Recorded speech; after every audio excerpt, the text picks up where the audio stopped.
gonna talk right here. Hey, everybody. Welcome to the Car Wash Show 2023. I am Matt DeWolf. I'm the editor-in-chief of Car Wash Magazine and the chief marketing officer for the International Car Wash Association. We are streaming live for you from Las Vegas. I've got a little friend here with me. This is his first time at the Car Wash Show. Tell everybody your name. My name is Jack Levin. Tell me one more time. Make sure we. My name is Jack Levin. There we go, Jack. Hey, Jack. What's it like coming to the show here for the first time? It's amazing. Tell me a little bit about your passion for car washing. All right, so when I was 4 years old, we went to this car wash called Kelly's Express Car Wash. And when we used to go there, I loved it. We had two friends coming with us. Their names were Phoebe and Thea. Okay. They used to go to the car wash with us. And also when I was 4 years old, I used to watch videos from Christ Car Wash Systems. Oh, you bet. Yeah. Which is a car wash company in Europe. Is that your favorite one? Not anymore, but it was. It was your favorite, but yeah. That's my favorite one, Bellinger. Now my you like favorite Bellinger, older okay. one is Hannah. Okay. Not like Hannah Sherman, but Hannah. Yep, I got you. Jack, you have quite the repertoire of car wash information here. I did not expect for you to know this much. Where do you find your information? Where do I find my information? Well, from other people. Absolutely. Yes. Jack, hey, I'm so excited for you to be at the show with us. We're going to give you a hat. Okay, so this Okay. is a Keep It Clean hat. If you need a different size, we can get you hooked up in the studio booth, but that's for you. I'm so excited for you to be here. Go have a great time at the show. All right, thank you. Absolutely, Jack. Yeah, awesome. Yeah, thanks, you guys. Yeah, thank you. Yeah, catch up with me again later. Yeah, awesome. All right. We've got more hats we want to give out.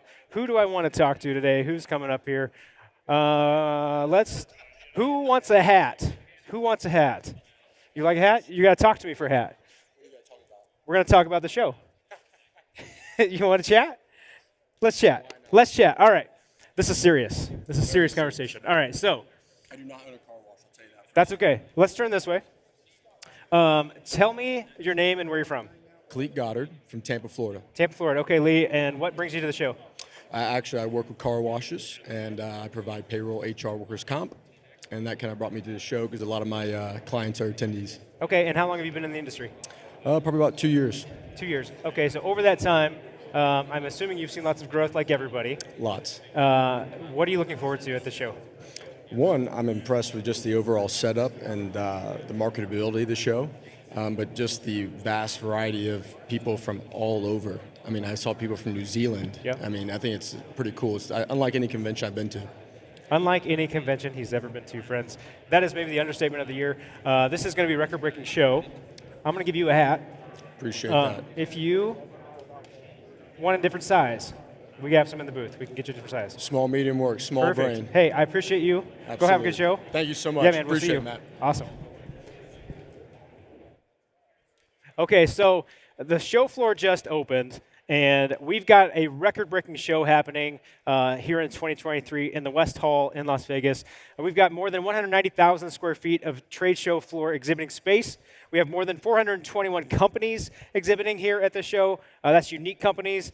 101 first-time companies. This is going to be an epic show. We have over 8,000 attendees already registered and pouring through the doors behind me. We've got a couple of entrances. This is going to be great. Friends, in the next 8 hours, we are going to be live streaming from the Magazine Live studio. We've got tons of great content for you, a lot of fun prizes we're going to give away because we are bringing Plinko back. And then as we can, we're going to find friends who want to talk to us. So here's the deal.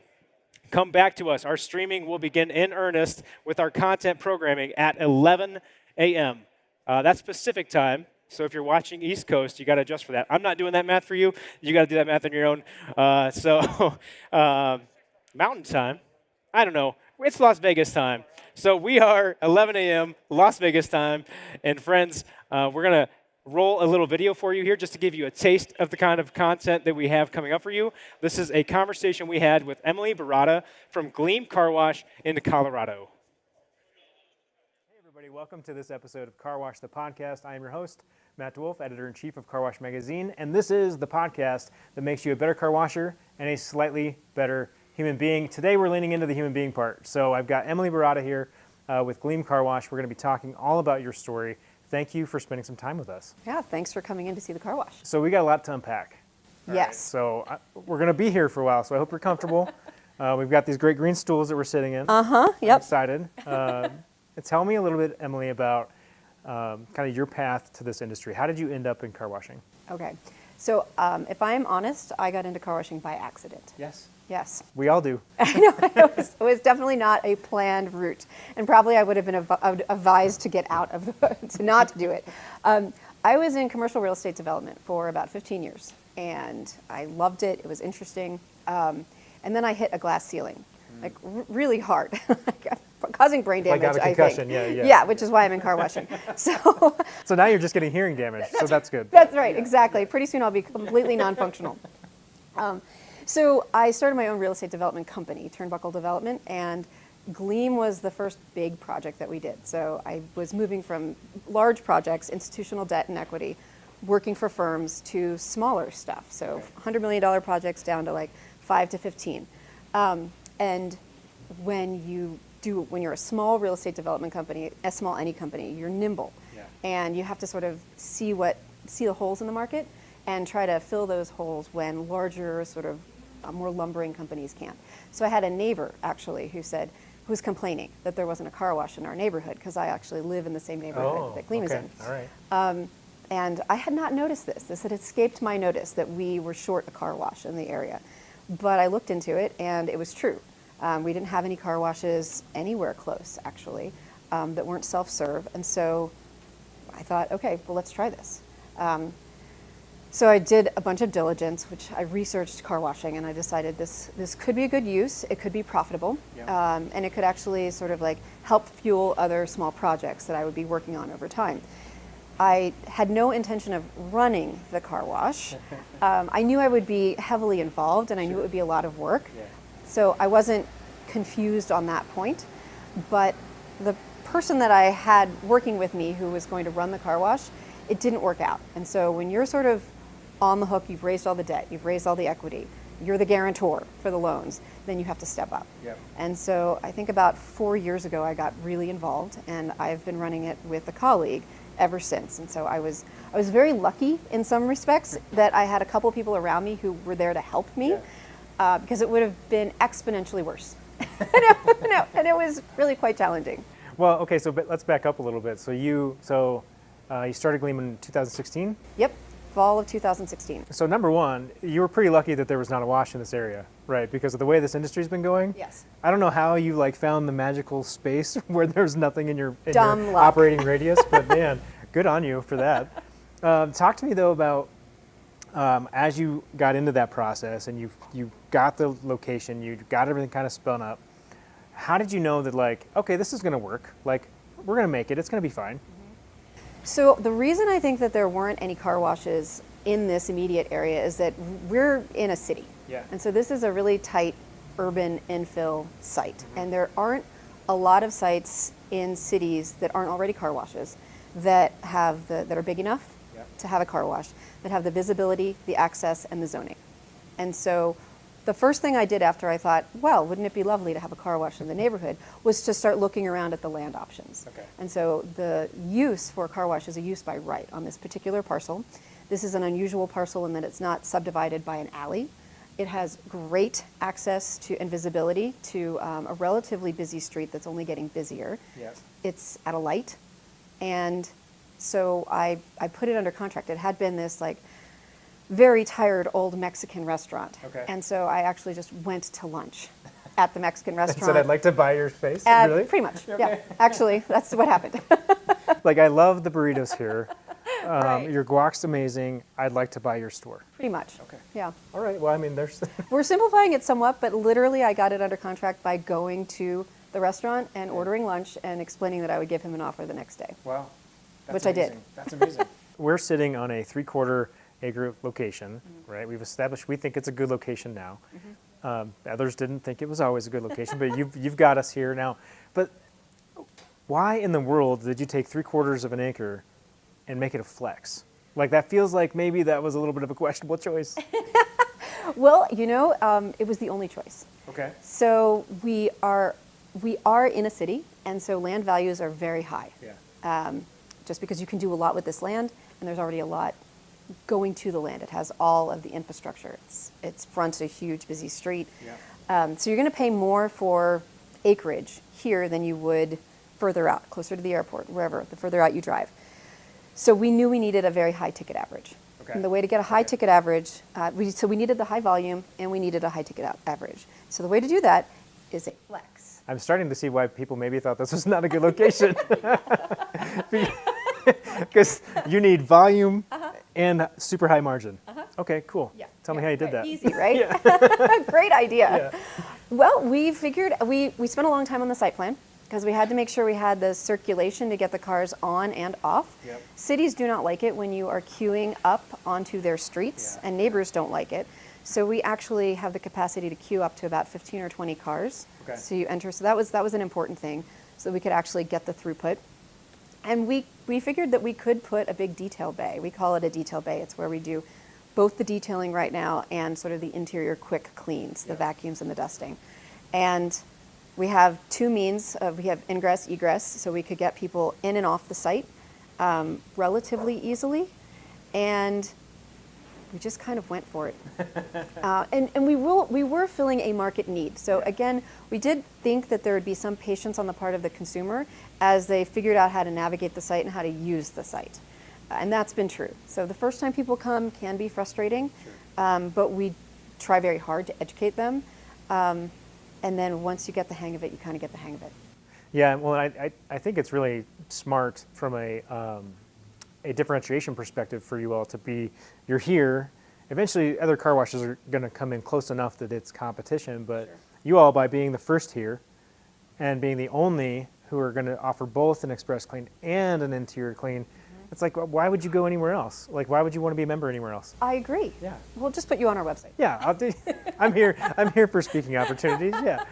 All right. So now you have your neighborhood car wash. Right. You can come in at any time. You can get a clean car. It's dry. It's shiny. Talk me through what your journey's been like in these last 6 years, as you open the wash. It's now here. You think it's working, right? But then, what have you kind of learned along the way? Like, what's kind of surprised you? Oh my gosh. Everything's probably a little bit I surprising. don't even know where to start with that one. I knew it was going to be complicated and a lot of work, and it really annoys me when people sort of assume that I didn't know that, but it was really exponentially harder than I thought. Yeah. Because we have 40 employees, and we have a very diverse workforce, so that's one thing. We have a 140-foot long tunnel, Yep. and so it is, basically a huge robot that is controlled by sort of a crotchety point of sale system. We do love DRB. It is definitely the right choice for us, Yeah. but there's a huge learning curve there too. So it's also a big IT system. So that's something I'm also not very good at. And then you are constantly interacting with the public. Yes. And 'cause we'll wash anywhere from 100 cars on a day when it's really actively snowing and no one's washing their car, Right. to 900 cars if there have been like 2 snowstorms and it's sunny and the roads are dry and everyone and their mother wants to come get a car wash. So you have the public and the employees and then the IT and then actually just the mechanical piece of it. Yeah. I guess the thing that has surprised me the most is how emotional people are about their vehicles. Okay. Okay. And sometimes they don't even understand that they're emotional, but they are. They all have like a serious love or hate relationship with their car. And somehow you, as the innocent car washer, are drawn into the drama, Yeah. whether you like it or not. How do you like put on your employee hat, and then how do you put on, I'm going to be IT today, and I'm going to be customer facing, knowing that they're going to be like all over the place, and you're wearing 7 hats all at the same time? That's a really good question. So hopefully you have help. Yeah. And so I have a good friend who came in to actually help me manage all of this Okay. because there were huge deficits in my knowledge base. Like nothing I had done prepared me really for car washing, not IT-wise, not dealing with the public-wise, not even really dealing with the HR aspect. And so you can't actually learn all of that at the same time. Yeah. But you sort of have to like fumble your way through and prioritize. So you have to sort of figure out like, well, what's the weakest link, and let's go after that now. Yeah. Oh, okay, like the tunnel isn't breaking down all the time. So that's good. So we can wash cars. Yes. Yay. All right. We can make money. Yeah. Right, exactly. So then next we're going to focus on our employee sort of systems and the stratification and how we're going to make this a good place to work. And so that we can put out a reliable product that people want, so they'll come back. And that took a long time. What did it feel like for you when you got from ideation, hey, maybe I should open a car wash, I should do this thing, to, oh my gosh, it's working. It's happening, like we're making money, people are having a good time at work. Like, tell me about how that felt. So we've kind of hit our stride pretty recently. Yeah. So taking over sort of 2 years into the trajectory was an interesting challenge because it was like running a startup and turning around a business all at the same time. Because you still had to be putting out a product, be paying people, be doing all those basic fundamentals while putting into place structures and systems that didn't exist. It feels really good to be where we are now, but I almost don't believe it is. Like I don't want to get too excited about it until it's been longer that we feel really stable. You feel like you've hit your stride a little bit. You feel like everything's going pretty well. Yep. How do you then make sure that you stay on that path, right? Like how do you maintain and continue to grow so that you don't end up on the curb? Right. So that's where your team comes in. Yeah. And it's really hard to attract a team when you are essentially like a brand new business, especially strangely, a brand new business that's been open for a couple of years. It was just not very well run. Yeah. But as you put those pieces in place and people can understand what's expected of them on the day-to-day, and they have reliable systems, then you can start to assemble a team because that's a place where people want to work. Yeah. If you're a place where no one really knows what to expect, it's hard to get talent, it's hard to retain that talent. So one thing that feels really good is that we have a really good team right now, and they like working here. They help improve working here, they have good ideas, and we activate those ideas, so we make it an empowering place to work. So I think that's really like, and everyone always says this, and it sounds so trite, but really, if you have teams that can continue to sort of grow and build, then you've got a business. Yeah. Well, I mean, there's one of these self-help business book mantras out there, right? That is like, focus on the who, not the how, right? Yeah. So as you're trying to figure out growing your business or tackling all these challenges, instead of thinking about how can I fix it, Right. who can help me fix it? Who can get me there? Who can make me get more customers on the lot, right? So in a weird way, this actually works to your advantage, like being someone like me who didn't have a lot of the experience. I had to look elsewhere for help. And I had to be willing to be flexible, to be tolerant. I knew I desperately needed help. Yeah. Like there's no way I'm going to be able to go and fix the tunnel. Like, I mean, sometimes it's literally 6-foot-tall men whacking things with 2x4s with strength I will never have to actually get pieces of the tunnel back in action. Like, I'm just never going to be able to do that. Yeah.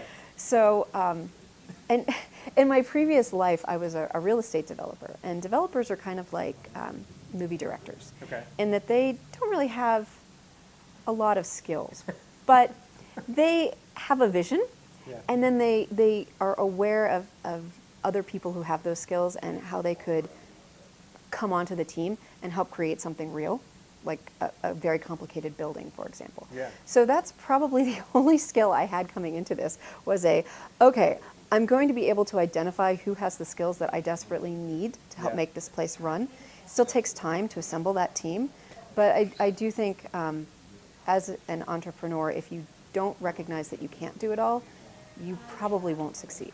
Let's talk about being a woman in this industry. Okay, so you came from an industry that was not very woman-focused. No. There weren't a lot of women in that industry.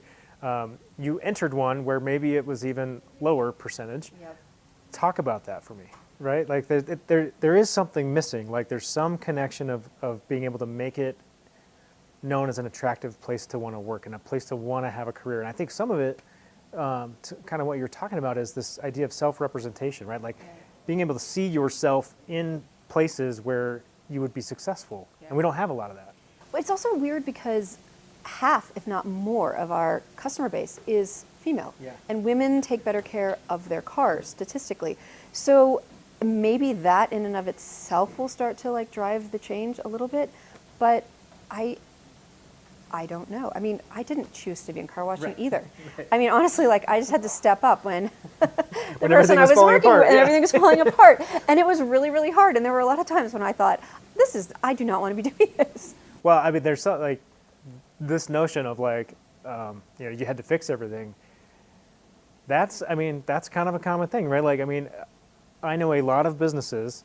Look, there are a lot of businesses that are run by men that are great. Sure. There are a lot more, I feel like, really great businesses that are run by women, and I think that there's not enough dues paid there in terms of what women uniquely bring to leadership positions, and I think we need to be more mindful of that. I think you actually have to start the conversation by looking at your demographics, and if women are underrepresented or people of color are underrepresented, like you should ask yourself why. Yeah. And you can't make progress if you don't identify the problem or the issue.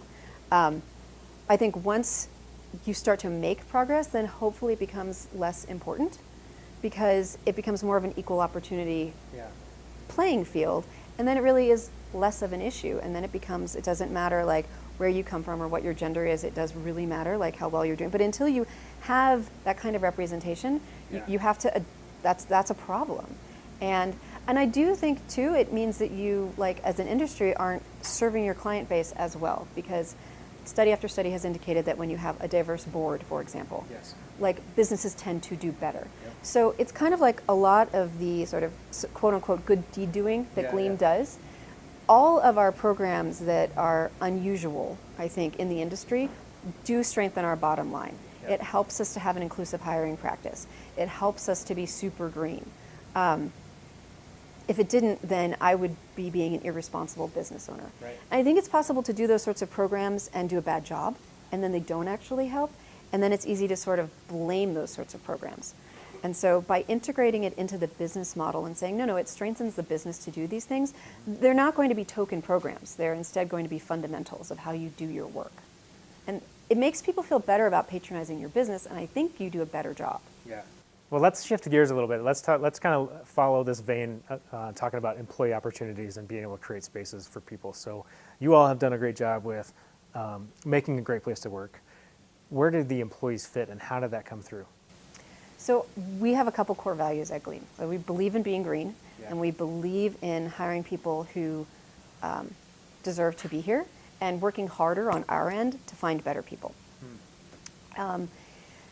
And we believe that that enables us to have a stronger business and, again, put out a better product. Yeah. And so to talk directly about our inclusive hiring practice. So that came about essentially because I used to do a lot of work in nonprofits. Okay. And I had a colleague, I had been her board chair for a long time, and she did this amazing job. And so she put me in touch with a guy who founded a nonprofit called Blue Star Recyclers. Okay. And Blue Star is locally based, although now they have multiple locations around the country. And they're almost 100% staffed by people on the spectrum, on the Okay. autism spectrum. Gotcha. And so I went and visited. And their CEO, their founder CEO, Bill Morris, he took me around. We spent a day with them. And his point was, look, Emily, there are at least, I think it's, 6 million adults with autism, and the under and unemployment rate is past 80%. Wow. It's huge. And so, and he pointed out, look, we are a nonprofit, but we are practically profitable, which is, they're in a very challenging industry. He said, you should go out and get some of these employees. They are, when you find the right person, they're the best employee. And you might have to try harder, but like, only pick the best because no one's hiring them. Yeah. And so I thought, well, we'll give that a shot. And his point to me was, when you find the right people, they always show up. Yep. They come in with a really good attitude, incredibly reliable. It has been a big effort, and so at any given point in time, between 10 and 20% of our staff are individuals with intellectual or developmental disabilities. Okay. We find most of our good employees through word of mouth, through on-site advertising, Yep. friends and family. This is actually probably the biggest part of the success story. When Gleam did a big fundraiser last summer, we wound up raising money for a job readiness program at Children's Hospital, Okay. and then hiring 5 of their 15 or 20 graduates, Wow. 2 of whom are still with us. So that has been an incredibly meaningful, probably more meaningful for us because we got good employees out of it, than for the hospital, which got a fairly decent sized check. Yeah. So But you're getting the benefits that keep lasting, right? we are, and we had 2 employees who came to us, and they were essentially nonverbal. Yeah. And after 6, 8 months, like, you know, they're out on the floor, they're teasing the owner, they're making coffee. All of us would be similarly dysfunctional if we spent all of our time in our parents' basement not talking to other people. Yeah. And that, unfortunately, is what happens a lot of times. And so having a place to be with supportive colleagues, an understandable job, it's transformative. And we just had an employee who was with us for 5 years. He was a great employee, and he just got a higher paying job. Oh. And he might have gotten there without this opportunity, but he might not have. And I know it's made some of our management staff in particular feel really good because they put in a lot of time. So let's talk sustainability Okay. and your other core value. So why was that important for you? Where did that come from? So I've always been an environmentalist. I think even in high school, I organized some demonstration and got all these empty oil barrels like Okay. built up. We're in the middle unpacking a of lot. campus, Yeah, right? we're learning a lot. Well, and when I did real estate development, I only worked on really green buildings. Okay. So it's kind of a personal core value for me. Gotcha. So when it came to creating a business, there was no way it wasn't going to be a super green business. The building itself is incredibly green. It's a modular building. We did as many green features as we could. There's LED. We optimized the pitch for the south-facing roof to be terrific for solar. So we have 41 kilowatts of solar that's outperforming its projection Wow. because of where it is. We put in the largest water reclamation and treatment plant or system that we could put in, and we maintain it. Yeah. So one of my colleagues is always reminding me, he's like, most car washes have this, Emily. But it's a question of whether or not you're actually maintaining it, which is expensive Yeah. and time-consuming and can Yeah. be frustrating. We pay a lot of attention to our waste stream. So we recycle and we compost, and we have a small electronics recycling sort of like hub where we Yeah. let people properly recycle like their batteries. We track all of this. We train our employees on this. Do they want to know how to compost? No. Will they have a better idea after they work at Gleam? I hope so. The other piece that I think is really cool about what you all do here is you're very of the community, right? And so this started when you picked this location, which selfishly was in your own neighborhood. We'll let that go. Oh yeah, I'm down the street. I can like walk to work. It's great.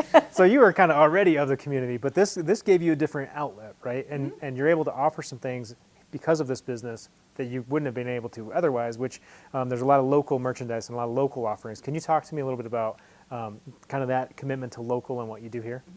So we're a locally owned business and a woman-owned business, and we were talking about just gender disparities in small business ownership earlier. And so we wanted to have the lobby area sort of speak to our values. So we have a lot of items in here that almost everything in here is locally sourced. Yep. And a lot of those items are made by women-owned businesses. And so the goal of our shop is to be a convenience for the consumer, but also for it to kind of remind people of the business's core values. So we want to give back to the community. We want to help support the community.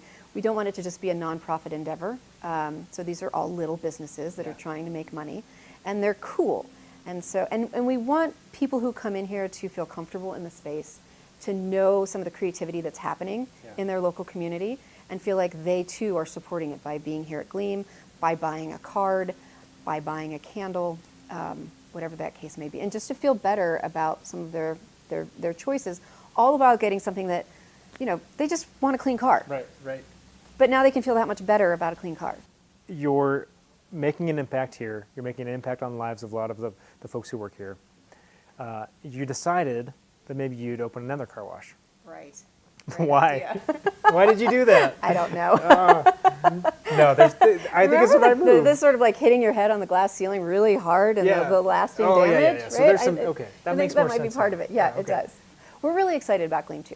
Gleam 2 is going to be awesome. And Gleam 1 was a huge undertaking, more than I even realized, starting completely from scratch. Like, we literally were training teams on how to clean cars in our backyards. And that's a true story. Before we actually opened, because one of the project managers had ticked off the city inspector so much that he wouldn't let us practice on site until we had our certificate of occupancy. So we were starting everything from scratch. I didn't know where to get XPT paper for the machine. And if you think about all of the inputs around here, it's just a lot. The insurance, and so nothing, starting from nothing. So we have all that knowledge base now going into Gleam 2. I think the two Gleams will really sort of strengthen the brand, even though they're fairly far apart from each other. But we have built up so much knowledge working on Gleam 1, and we've developed so much collateral, training facilities, training systems, that I think it'll be pretty easy to map that on to Gleam 2 and to make Gleam 2 a bigger success sooner with a lot less, many fewer tiers, a lot less heartache. We've got great teams here, so we'll probably have some of our employees go to Gleam 2 and they'll be there to help train and create a new good crew out there because they'll be doing things slightly differently than we do things here. The trick with full service, one of the many tricks with full and flex service, is you've got this incredibly unpredictable demand curve. Yes. So there's a cloud, you have no cars. It's raining, you may or may not have cars. It's snowing, it's cold, but you have all of these employees, and you need them to be on site so that you're ready when you do have the rushes, because that's when your consumers expect you to be ready whenever they are there. And they don't know about these lulls that you have to manage. Okay, so I'm gonna let you off the hook here in just a minute. Oh, good. But I do have one very important question to Okay. ask. I like to ask this from everybody that we talk to. If there's one thing that I can do today that will make me better tomorrow, what is that? I would want people to focus on the inclusive hiring, because you need to start it today and know that it's going to take you many tomorrows to make it a reality. You have to start with recruiting. You have to start with figuring out what those individuals can and can't do in your facility, and you have to commit to it. And if you commit to it today and you really carry it through, and it could take months or even years, then you're going to wind up with a couple of really great employees. You will change their lives, and you will start to make a difference. And then other people will see you doing that, and they'll ask you, how'd you do that? And you can tell them, well, it takes time and patience, and eventually you get this really cool reward. All about changing the world. There you go. That's what Gleam's here for. That is what Gleam's That's here what for, Gleam's here actually. Yeah, exactly. Emily, thank you so much for spending some time. This Yep. has been so fun. We unpacked a lot. Yes, we did. We packed some stuff back away. Yeah. And that's okay. We'll unpack that another time. Yeah, that's right. Thank you. Thank you You'll so be much. back. Yeah, I will be back. We're going to have Gleam We 2. got to go to Gleam 2. Yeah. We got to see the new model. It's gonna be great. amazing. Awesome. Yeah, thank Thanks, you. Emily. Yeah. Hey everybody, I'm Trent Walter, the CEO of Car Wash Superstore, and I'm here to talk to you a little bit about our company. Located in a 155,000 square foot facility in Mansfield, Ohio, Car Wash Superstore is a supply chain company with a focus on providing value and total cost of ownership to our customers. We are a one-call solution provider with over 100 years of car wash industry experience and a supplier of car wash parts, supplies, chemicals, and vending. We are a stocking distributor for Sonny's, Motor City, McNeil, and all other major OEMs. We are a distributor of National Pride equipment, an established manufacturer of quality self-serve car wash equipment, meter boxes, and water treatment equipment. Car Wash Superstore also offers an exclusive Elite Club membership in which you can get free shipping on everything for 1 year. No complex reward systems, no minimum order requirements, and no hidden fees. Just free shipping on everything, still. Stop by booth 1113 to speak to one of our team members today.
Herb Alston with 1031exchangesite.com. I'm so excited to be back at ICA this year in Las Vegas.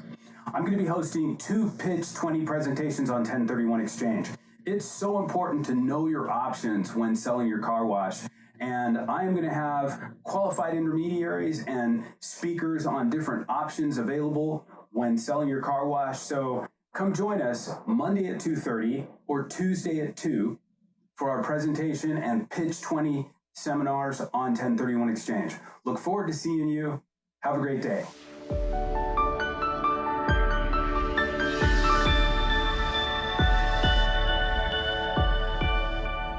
Hey everybody, we're standing outside of Big Splash Car Wash in Colorado Springs, Colorado. We've got a special treat for you today. We're going to be touring Big Splash. We've got Jason Cunningham here. Jason, thanks for coming on. Thank you. Appreciate it. So, here's the deal. We came to Colorado Springs because we thought it was going to be 55, beautiful, sunny. What's going on? I don't know. You guys brought the cold weather with you. That is not a true statement. It was warm yesterday.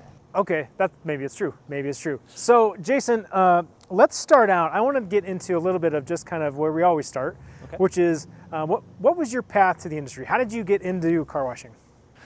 Well, my family's always been entrepreneurs. We've always had our own businesses. My grandfather had a truck stop. My father, he has a trucking company as well as a transportation company. I don't know. I worked with them for a while. I kind of grew up owning my own business. My background is finance, and I was looking for an opportunity of what kind of business we would want to be in and what looked fun. I love a hands-on approach. I like building things myself, doing things myself, and the car wash industry just seemed to fit that. It's running a business, it's running a small factory per se, and I like the model. It's a cash model. You're not chasing money, which is I think we all like. And so, my wife Claire and I, we were looking for some opportunities. We were exploring some different options. We ended up finding a site in Kansas City that we could lease and get into the space for not a lot of money at the time. We got into it. We had a partner. We learned a lot that first year what the industry looked like. We ended up buying out our partner and taking over and really pushing the business hard. And we grew a pretty good footprint in the Kansas City metro area to 5 locations. Okay. We exited out of those a few years ago. We liked the space, and we continued our brand in Colorado, and here we are. Okay. So there's a lot to unpack there. Yes, All I right, know. So let me slow down. So here's where we're going. All right. So talk to me a little bit about so you sold. You were out. Yes. You were clean and free. You did what every entrepreneur wants to do. You built a successful business. You sold the thing, and then you came back. Why? We like the space. I think it's a great investment. Yep. The business model works still. I know there's a lot of car washes coming to the industry. A lot of PE groups are coming to the industry. I still think there's some runway left for individuals to build out their washes, build out a footprint. We're somewhat replicating what we did in Kansas City here. We have our location here in the Springs. We're getting ready to open one up in Pueblo. Okay. We have another location here in the Springs. We have the dirt already, and it's just waiting to break ground. So, we'll be 3 locations hopefully by the end of this year, and hopefully we're 5 to 10 locations in the next 3 to 5 years. Okay. Okay. So when you got back in, right? First of all, how long were you out? Like a week? Pretty much 0 days. Yeah, okay. We actually owned this property already when we exited out. Perfect. Yeah. Okay. So you weren't leaving. No. No, you weren't going. Okay. So talk to me a little bit about how's it been different this second time as you're kind of building a new brand and kind of doing everything again. What are you taking from kind of maybe previous lessons and installing here?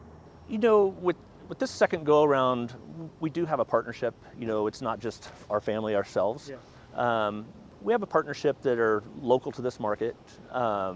They've been in the car wash space a long time as well. They owned 13 locations that they had sold in the past, and they wanted to get back into the space as well. I think that's helped us a lot in the fact that our strategy is a little bit different, I guess. We're a little bit more methodical about our buildings, where we're putting our locations, trying to find those really good, solid A type locations. These are ground up builds; they're not remodels. Yep. So that's makes it easier and a little more difficult sometimes. It's a little bit more difficult to go back in and demo somebody else's work and then come back in and rebuild a nice new looking building.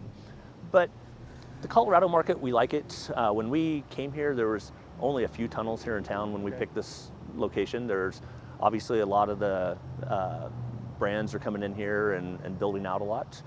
But the space has changed in the past 5 years as well. I think people wash their cars a little more often. There's a lot less washing at home, so I think markets can support more tunnels than what they could in the past, especially with our membership models. Yeah, well, I think you hit on something really important there, is that a lot of folks talk about how there's lots of car washes being built, things are going to get oversaturated, but I think I come at it from the perspective of there's lots of car washes being built to help drive demand for car washing, right? I would agree. I mean, I have some friends back in Kansas City, and they're like, they talk about how they don't want to drive 3 miles to a car wash. Yeah. So if they have to drive 3 miles to a car wash, they wash once a month, twice a month. But if the car wash is a mile away, then they're washing every week. It's part of their routine. They go to it. So I think, there's a lot more capacity today with everybody being a lot more accepting of the membership model. And I think that's what's really changed a lot. Yeah. You were saying it's been both easy and more challenging to kind of build from the ground up. But as we kind of were walking around the site here earlier today, I noticed that you're being very intentional in terms of the space and giving yourself enough space, right, to be able to manipulate and change and building infrastructure for the future. So can you just kind of talk about that approach as you're doing ground up builds and like making sure you have space? We kind of our theory, our model is we build a more industrialized facility. I know a lot of car washes are being built on 1 acre lots, even smaller 3/4 acre lots. They're small back rooms, they're small tunnels, and they can wash a car. But our philosophy is giving ourselves that space. It creates a much easier environment to operate in. The space is expensive, so there is an ROI to look at. But our employees are more comfortable. They're not in a back room that's tight, compacted. We have room to place things. The car wash tunnel, it gives more space for the equipment, and we're not just stacking everything on top of each other. Well, and it's so much easier to make changes as you go, right? Because if you want to swap out the way you're maybe handling your pumps or the way that you're doing your reclaim or maybe where your controller's at, it's easier when you've got space to do that. Yes, one of our tunnels that we did a remodel on, it was a 75-foot tunnel, and the back room was, if it was 10 foot wide, I would be surprised, and maybe 30 feet long, and it was small and tight, and for the hydraulic power packs, there just wasn't room for them. The chemical pods, there wasn't room for them, and everything was just stacked on top of each other, and it was a mess. And you can organize it, and we did our best. We did a lot of things with it, but with our ground up facilities, we are trying to make it a lot more comfortable for the employee, spread things out a little bit. It doesn't have to be so tight. Well, I want to talk a little bit about this specific location in terms of kind of what's going on here and what people are going to be able to see if they're watching this video format of this. We're standing outside of about a 200-foot tunnel. Yes. You've got a belt system. You've got a ton of stainless in there. It's going to look amazing. You've got blackout walls. You've got light shows. You got a whole bunch of dryers. We're going to look at all of it. Sure. But talk me through kind of like the vision as you were building this thing. Like, we knew there's a lot of tunnels being built, and a lot of the chains that are being built are very similar. We wanted to give our customers, a more elevated experience. And by, bringing in the dark tunnel, the light show, our goal with it was, with our name Big Splash and having to do with water and the car wash, is that we wanted, as the soap was on the car, basically if you're looking through the soap on the window, it kind of looked like you were underwater. And so that's why we darkened it. Why we put the lights the way we do. We have them changing back and forth between white and blue to give that kind of underwater effect, as if you were walking through a tunnel of an aquarium or something like that. We really did plan on it being a high volume site. It does a lot of volume. We have 4 lanes here so that our customers are not waiting in line. They get through very quickly, even on 1,500 car days. They're moving through really quick. The belt, this is my third side of putting a belt in, and I really like it. I think it's a much better experience for the customer. It's a smoother experience. We're not worried about damaging wheels. Having the car in neutral, hopping rollers, all those things is really what sold us on the belt, along with the maintenance of it. The maintenance is so much less than a chain and roller. The pits stay cleaner, numerous things that I'm sure STI or AVW could tell you. yeah. Jason, that's a hot take, man. Like, yeah, you're saying I'm all in on belts. I am. But at one point you had conveyors. What was kind of the thing for you that made you say, you know what, belts are the way of the future? I think the biggest thing that happened to us is we took the leap and put in a belt, not knowing how that was going to go. We were the second STI belt installed in the US, and it was kind of a big leap of faith.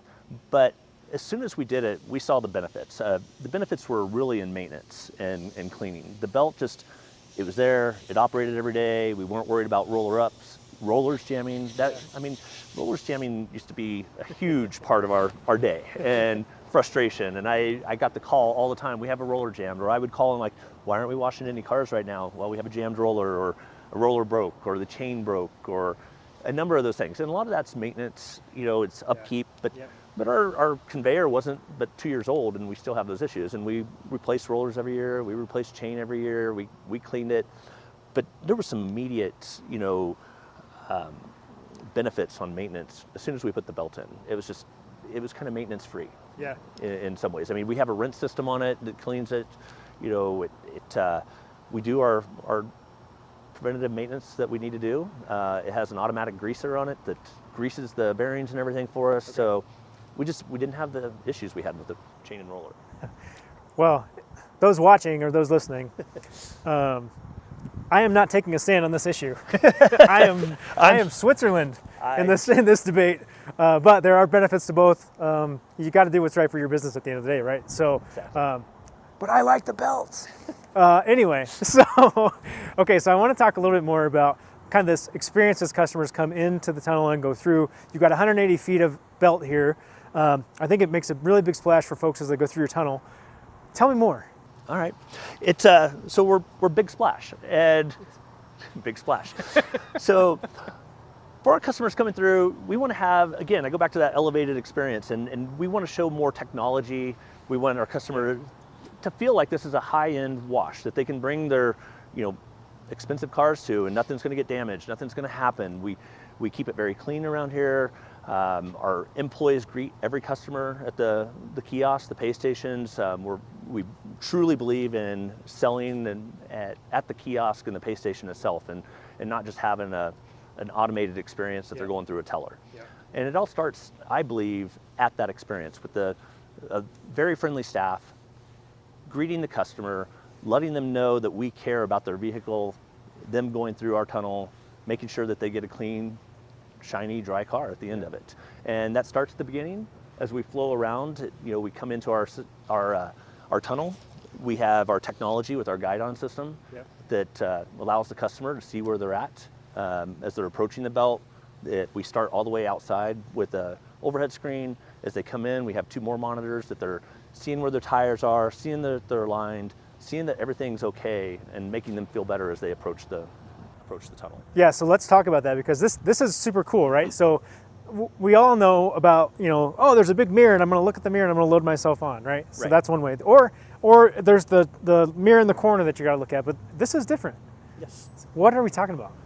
So we developed what we call our tunnel entrance safety system, or TESS. TESS, I like it. Yeah. So short acronym. Makes it easier otherwise it's a word or a mouthful. Right. So we have TESS, and what TESS does, it's great. It really allows for an automated loading. We have a lot of AI technology built into it, that a lot of safety features. It will do automatic retracts for us. It knows where the tires are of the car. It knows if it's the front wheel, the back wheel. And as cars pull on, if they're not aligned exactly where we want them, it will stop the conveyor. And it fires off the e-stop and alerts the attendant that we have a problem. You need to come out, we'll talk to the driver, we can back them up, realign them, and get them on their way. But it also, as they're approaching, If they're not exactly where we want them in the center, it will tell them to move left, it tells them to move right. And what we have found with this system is the cars load much better without an attendant than they do with an attendant. We get the cars much more centered where we want them. With an attendant, the drivers tend to get distracted of which way the attendant's telling them to go. And are they telling them to go left? Are they telling them to go right? How much right do I go? How much left do I go? With our system, and when they're pulling in, they truly see where they're at, and they're paying attention to the screens and not just coming in at too fast. Right, yeah. This is Coming the in problem. hot. Watch Coming in out. hot. Yeah. All right, so Jason, one of the things in this industry that drives everybody nuts, right, is you've got your attendant, and they're trying to load people on, and they're doing the thing, and they're holding the sign, and the driver's like, oh my God, what do I do? And everybody says, nobody reads the signs, because nobody reads the signs. Right. How do you make them read the signs? We greet every customer at our kiosks, talking to them about memberships. We're talking to them about our different wash packages. The last thing we do as a send-off is we tell our customers to watch for the signs as they approach the tunnel. Our signs are going to give you direction on when to stop, when to put your car in neutral, and it's going to have the screen to show you where you're at. Yep. Which I think is perfect, because then they know, right? Oh, I'm in the center. I'm coming right where I need to be. I'm going to actually go right through and get a great wash experience, because then everything's not shifted on me, right? Right. Yeah. And you don't have a greeter at the front flipping up a sign that says stop, put your car in neutral, whatever it is, whatever signage they have, because that customer, half the time somebody's prepping their car. Yep. You can't see what the sign says. Yep. Not every person gives directions the same. So you have the person that gives the finger directions, and you have the person that gives big hand directions. Yeah. With our approach, when the customer approaches the tunnel, is now they don't see that person. So they're a lot more cautious and a lot more careful, and they are paying attention to our signage and our direction with tests and loading on the conveyor appropriately. Yeah, I think it's all about focus. It just lets that customer focus on the one task, because It is. while for the folks who are in this industry, there's not that much happening. What's the big deal? It's a car wash. For a customer coming in, there's a lot happening. So it can be really unsettling for that customer to see all that. No, you're right. And it's that the attendant is very distracting, especially if you have signage behind it. Yeah. Nobody ever pays attention to any signage if there's an attendant there. No. And that attendant, as they give directions, well, how far left do you want me to go? How far right do you want me to go? And cars are consistently rolling up over the conveyor, or the chain and roller conveyor, the correlator, wherever I've had cars with correlators completely off the conveyor when you don't have an appropriate loading attendant. Yeah. Well, I want to talk a little bit about kind of where the inspiration for this idea came from. And I want you to share this story, because every car washer has one like this, where it was a little bit catastrophic, but at the end of the day, you have a great system. Tell me a little bit about what made you create this system. So to start with, on our system, if a car is not loading where we want it to, and within our tolerances for the edge of the conveyor will stop. Yeah. And the background for this whole system came when it was our first conveyor we installed, first belt conveyor. And I got the phone call and a text picture of a car twisted around in my tunnel. Oh, man. And I was told the car was 180 degrees the opposite direction.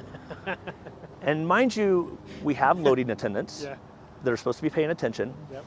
And the story I got was the front tire was on the conveyor. There wasn't a problem.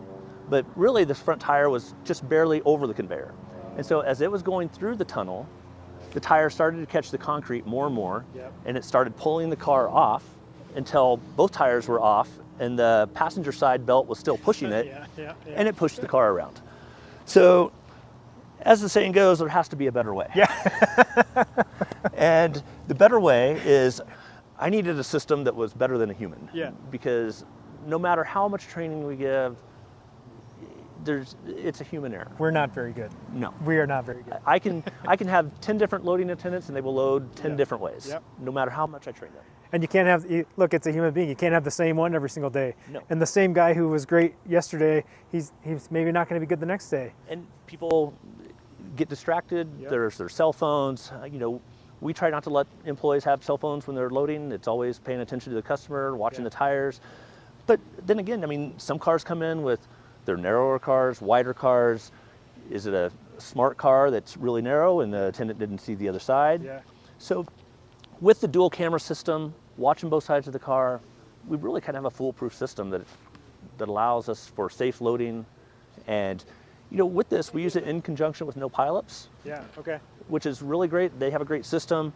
And we truly try to reduce any accidents that we can have throughout the tunnel. I mean, Yeah. our system takes care of that whole loading process while the rest of the tunnel is taken care of by No Pileups or Yeah. So you have a total tunnel safety system, exactly. which is a TTSS, which is different from TESS, but that's a whole different thing. No, we'll we get can, to that later. yeah, that's a different conversation. Talk to me though. Okay, so you made this, you created this thing out of thin air, and obviously then you realized, hey, this is kind of cool. Maybe I should sell this thing. Maybe other people should have a tunnel entry safety system. Exactly. So talk to me then, like how you kind of went from, hey, I made this great thing for my wash to, hey, maybe other people would benefit from this. As we saw our loading get much better with this system, Yeah. damage reductions, no problems with cars coming off the conveyor. If they're not aligned properly, our alignment improved greatly with this system. Yeah. We started looking at, is this something that's marketable? We talked internally much about it. Is it developed enough for other people to have it? Yeah. Is it still too much of a beta product for people to have it? And so I think, we spent a little more time securing the system, a little bit more on development, working on the features Yeah. to really bring it to market. Yeah. And as we thought that we had that done, we brought it to the car wash show. We had a lot of interest in it. We've installed it at other customer sites now. We got a number of units out in the field. Okay. It's been working great. Our customers that have it, they're planning on it for any future site that they're building. And to be able to do that, what we've done, we have another company, our architectural and design firm, Okay. and also a distribution company, Yeah. Spotless Wash Solutions. So we took that and made it a product of Spotless. And so therefore Spotless can now market the product, and we have it on our website and are able to sell it that way. Okay, so like shameless plug, Spotless Wash Solutions. Spotless Wash Solutions, that's who sells the tunnel entry safety system. All right, so talk to me then about what it felt like for you personally, right? So you developed this technology. This is not an easy task, No. right? There's a lot of variables. It's a lot of hard work. Tell me what that meant for you when you finally got that thing ready and going. Personally, I'm not a software engineer. Yeah. I'm an idea person. Okay. So I had to learn a lot about the software development, the engineering side. My wife, she works for a software company. I consulted with her a lot about what this needs to look like. And we found a company that could do the AI for us, the engineering for us. We started working with them, explaining our ideas, lots of flowcharts, lots of hardware components, which part's going to work well with the other, what platform do we use, and it's really been a long road of trying to really get that part of it dialed in and everything, and it's good. But how many years of your life did you just lose doing this project? That's what I want to know. A couple. A couple, no, yeah. No, But it's all right. Here's what I always say: like those ones don't matter because they're at the end anyway. Yes. Those ones aren't any fun, No, right? Yeah. Right. Those would be when I'm laying in bed. Yeah, exactly. So- Yeah, you don't need those. You don't need more years at that point. Right. Okay, so we've got Big Splash here. You've got 2 more Big Splash locations coming. You're hoping to get to 5 or 10 Big Splash down the road. Then what? Then it's probably, I don't know what comes in. Keep building big splashes. Yeah. Maybe we'll see. Maybe somebody wants to buy Big Splash. I'm not sure at that time. Well, sure, but you're just going to get back in the business. And that's probably where Spotless comes in, because Yeah. now we're designing car washes and building car washes for other people and selling products and innovating products and being innovative in a number of things that we want to do and keep looking for what those new innovations are for the industry. Well, I think that's a great opportunity for you to be able to kind of bring great products to the industry. When folks see your site, they're going to love the look of the thing. Everything that you all are doing here is super impressive. So I love it. I love it here. I might have a new favorite wash as of today.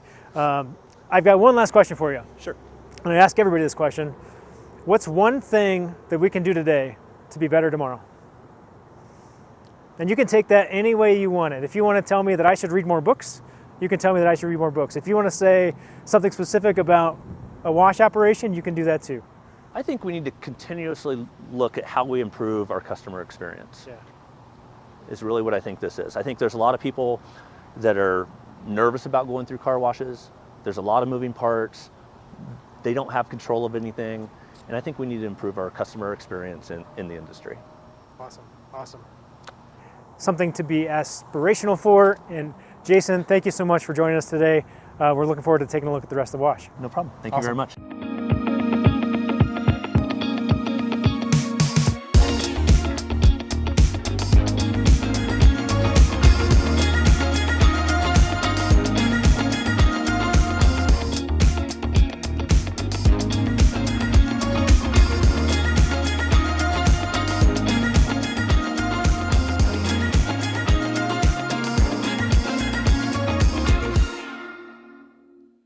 Hey everybody, welcome to Car Wash Magazine Live at the Car Wash Show 2023 in Las Vegas. Hey, we've got a live streaming audience. That's why I'm staring over above everyone's head to our remote cameras. And then we have a lovely, lovely studio audience. Thank you everyone for being here. Let's hear a round of applause for yourselves for making it up on the morning in Las Vegas. You're here. This is super exciting. Okay, so we have done this. This is the third time we've done this kind of programming. It's a different way to provide some educational content and to hear from some really, really exceptional people. And so we're going to kick off today with a little bit of a manager conversation. That's one of the things that in this industry is really, really tough to figure out. Everybody needs better managers. Everybody wants to know how do you develop your team so that you have a good bench and a deep bench to build your business and to grow in a meaningful way. And so we're going to talk about that. And we've got three fantastic managers joining us. We've got Iona Kearney from Speedy Sparkle, John Sproul from Camel Express, and then down at the end, we've got Shad Valle from Metro Express. Welcome to the program, everybody. Thank you so much. Okay, so first and foremost, we're going to get a little bit of an introduction from each of you all so that we kind of get a sense for your path to the industry. Give me like the 90-second elevator pitch about where you are, what you do. Okay. My name is Iona Kearney. I am located in Colorado, and I run full-service flex washes. I am the operations manager, and I've been general manager at both of our locations.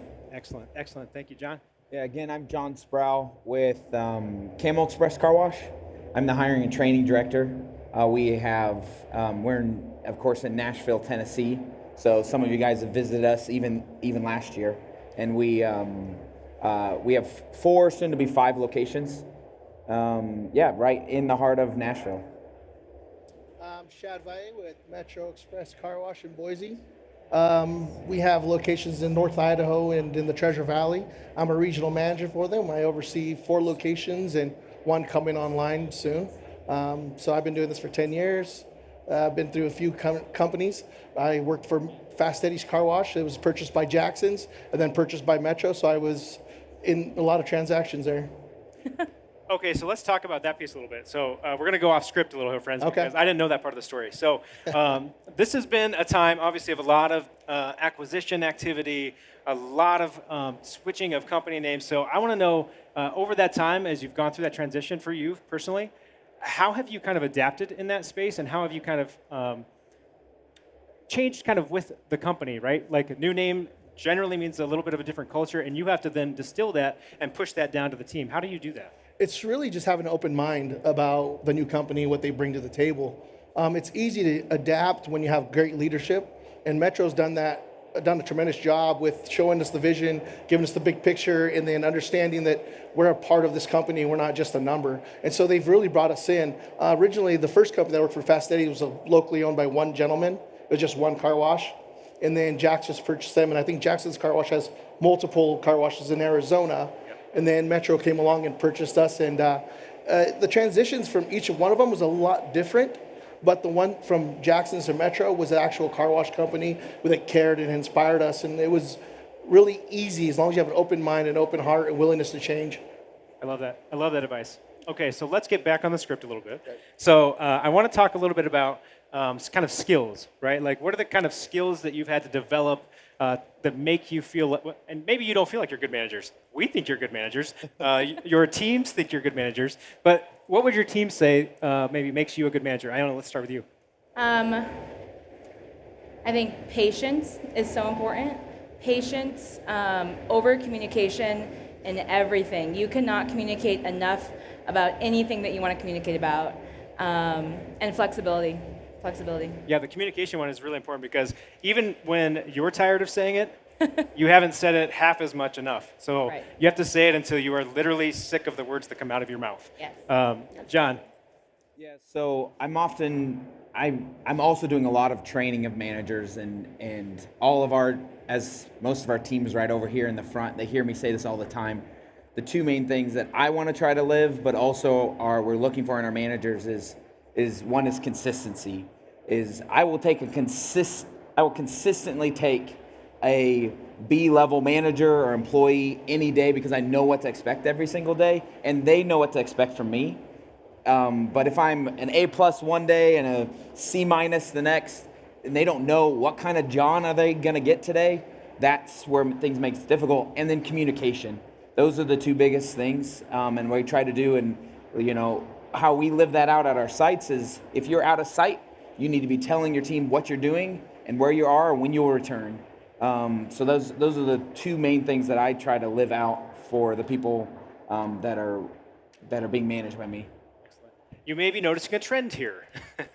We've heard communication twice. So let's see if Shad's got anything different. I would say coach first, discipline second. That's something that we really preach and really kind of consistently are talking about. Allowing them to make mistakes. They're not failures, but opportunities to learn. We've really adopted that idea in our region, so it's really helped us develop good leaders and letting them be free-spirited and trying to figure it out, but helping them and supporting their decision-making. So talk a little bit more about that coaching piece. How do you make sure that you have that top of mind kind of as you go through the day? Because, right, it can be frustrating when you're like, man, why'd you do it that way? And you want to go and say, you need to do it like this. Instead, what do you do?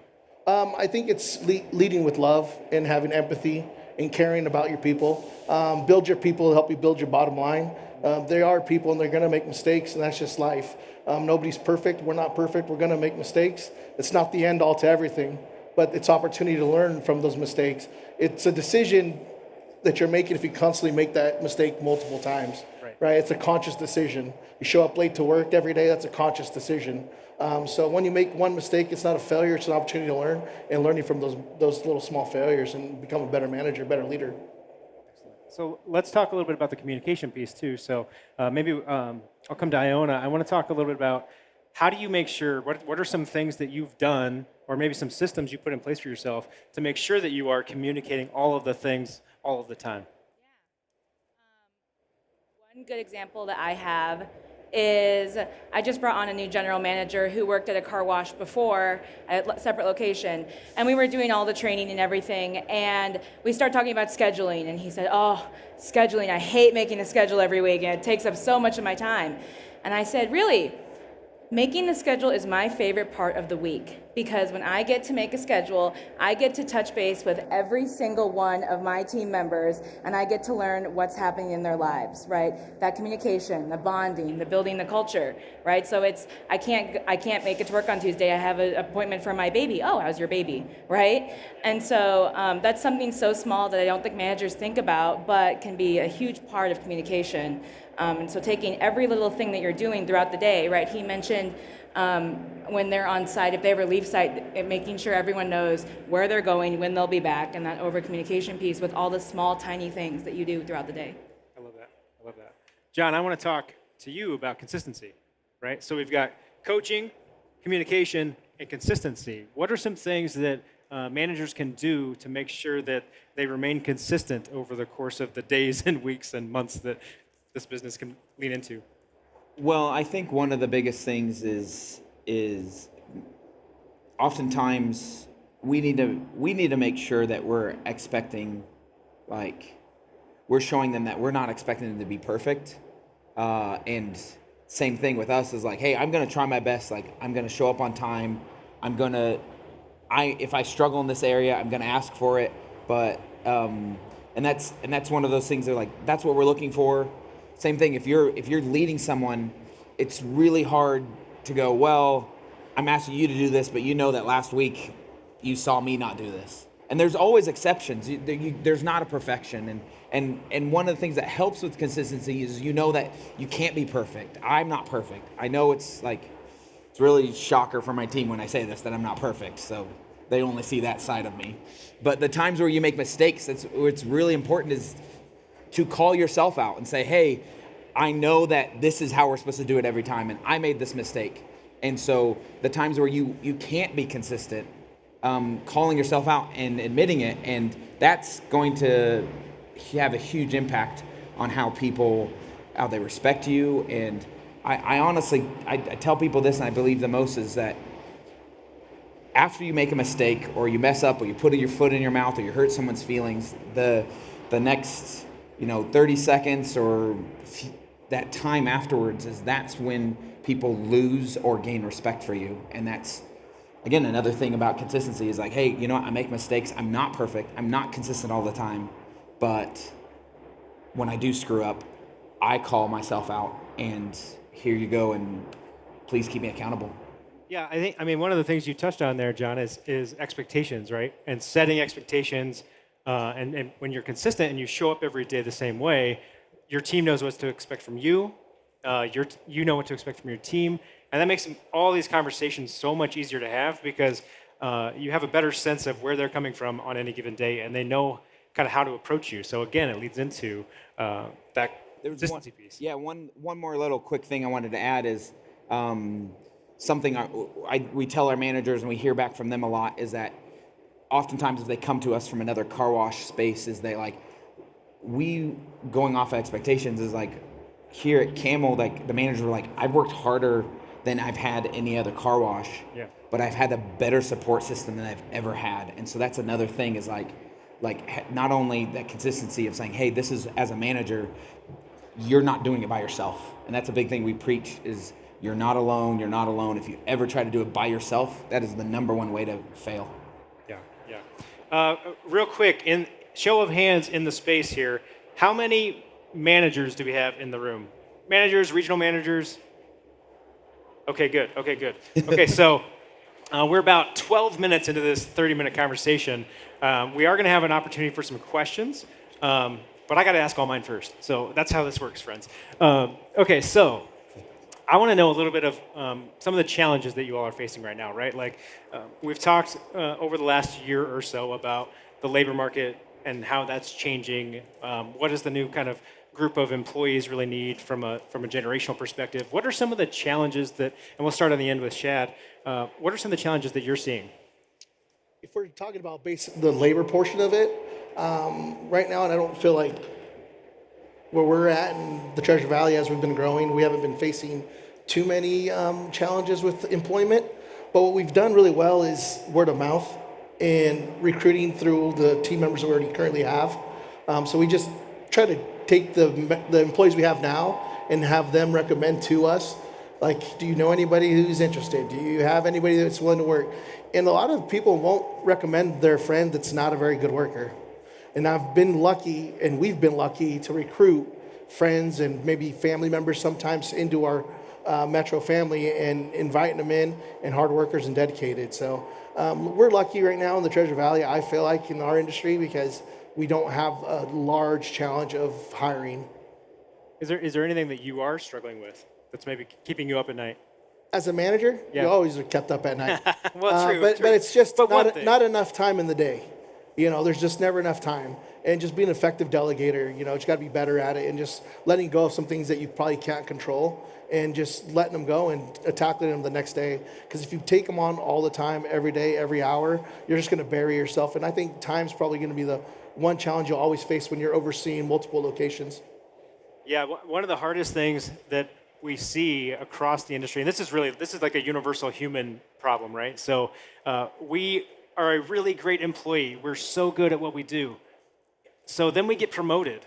And then that job that we got promoted into requires completely different skills from what we were really good at to get us there in the first place. So it's really a complete, consistent development of your skills. And part of the thing that I think Shad touched on there that's really important is let yourself get out of the things that got you to where you are.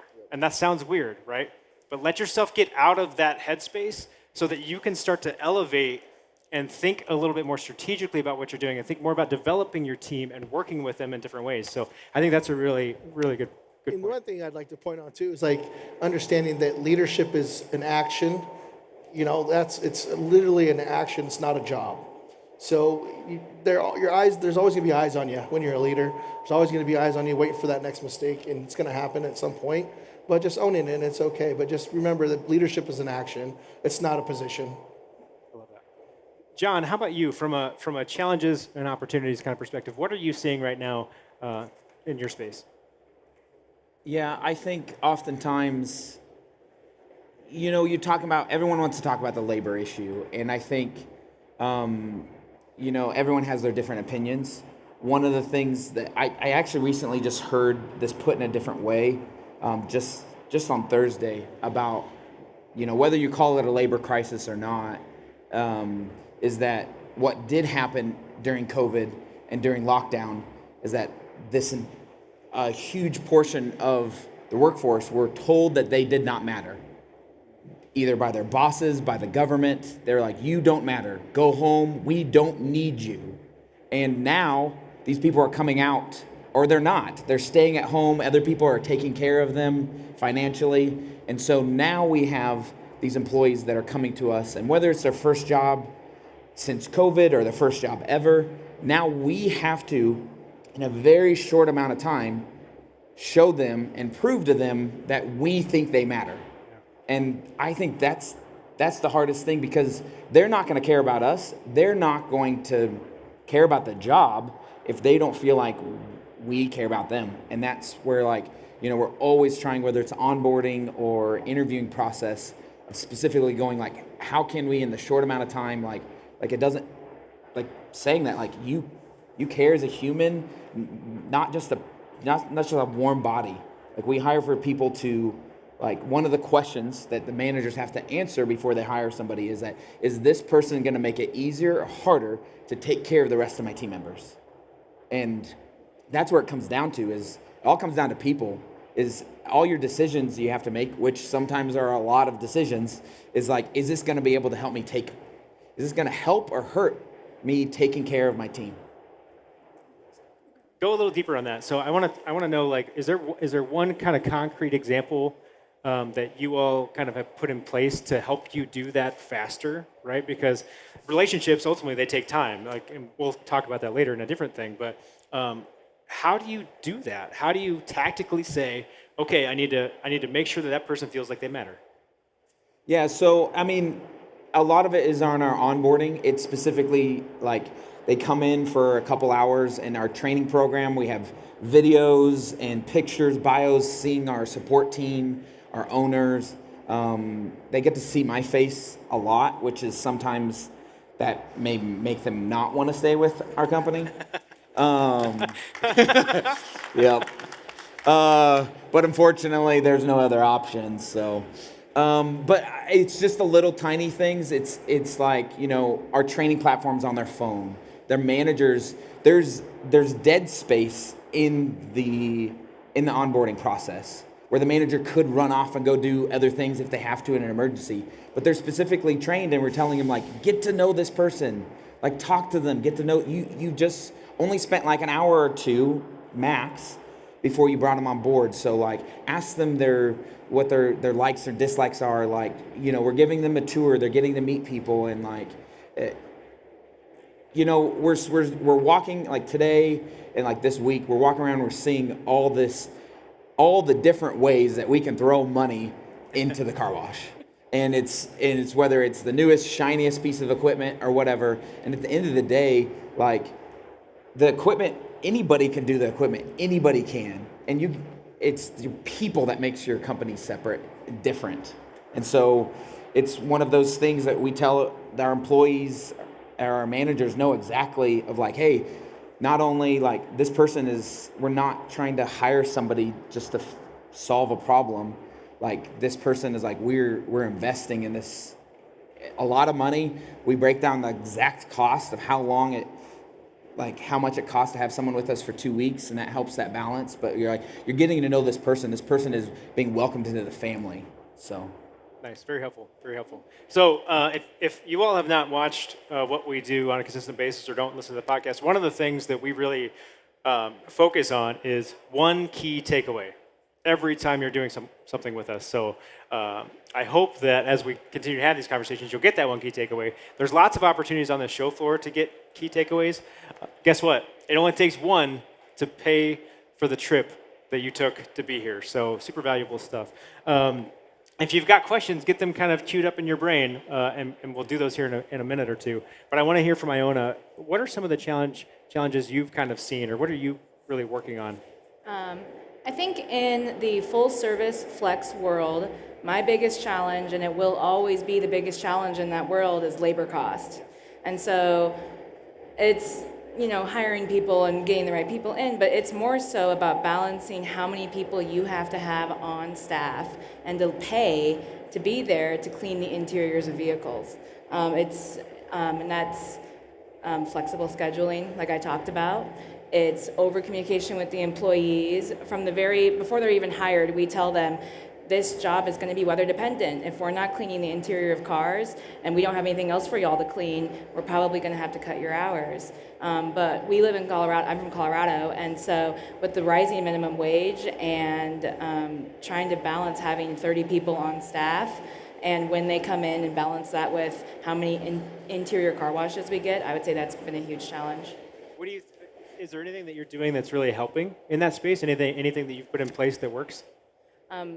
I think honestly it's just about over communication with the employees, and that sounds so simple, but if you have employees that understand what you're trying to do and they understand that maybe you're going to need to cut them for the day because it's snowing outside, and they understand that, then they're not going to be walking away. You're not going to have to hire new people, and you're not going to have a big turnover ratio. And so it's really about over communication. There's not much else. I mean, building value in the car wash besides money, I think, and like exactly what John talked about is trying to build value with these employees so we're not overpaying them for what they're doing, but also showing them that we care and that they matter, like John said. Love it.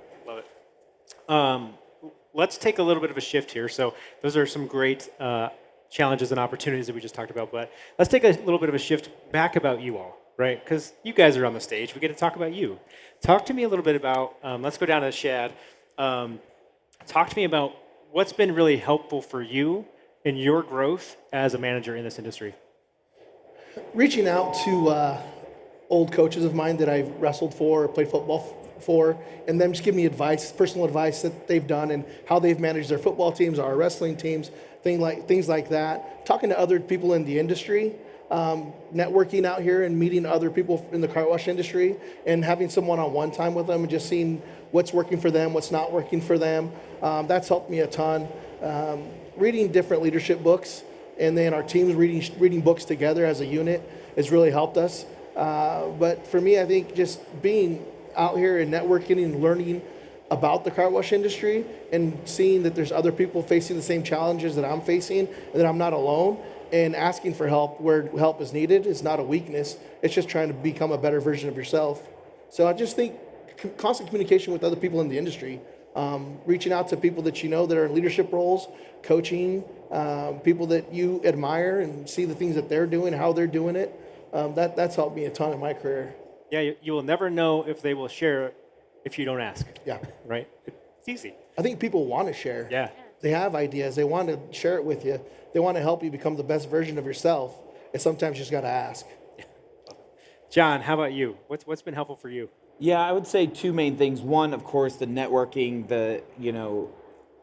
everything that you can learn at events like this and the connections you make and ask the conversations that you have afterwards is very important. But one of the things I've been noticing a lot and we've been pushing a lot that's at Camel is that I think if you had to just look at it, one thing for a deciding factor on whether a manager is going to last or not and one thing that's helped with my success is having a stable support system outside of work in the car wash system. And I think that's forgotten so much. I mean, we're here.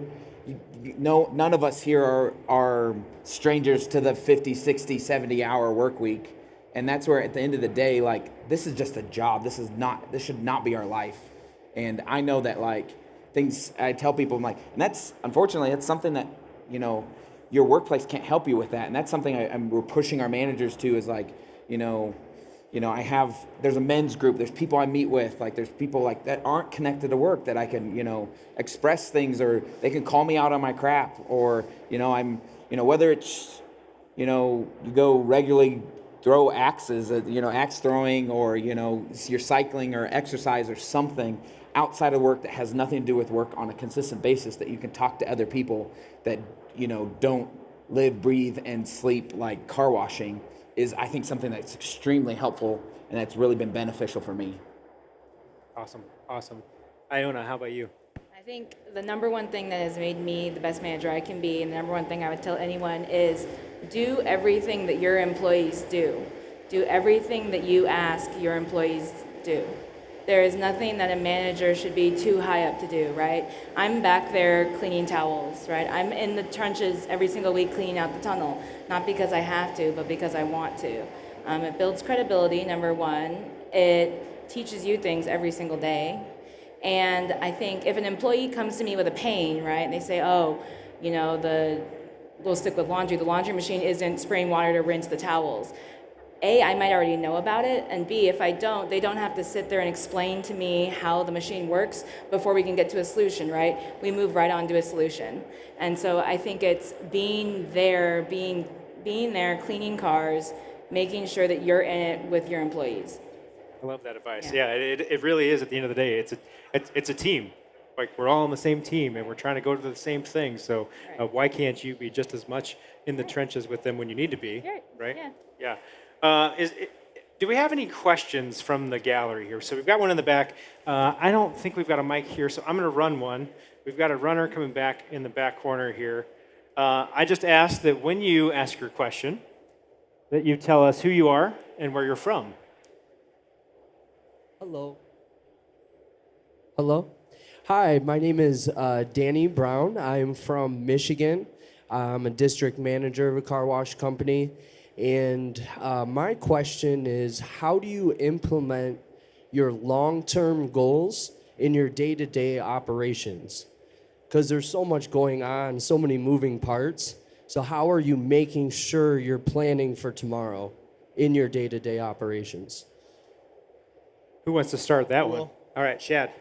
I think it's just breaking it down to a small piece. Long vision, big goals. How can you control it? It's day-to-day, consistency. If you want to do X amount of vehicles, how do you get there?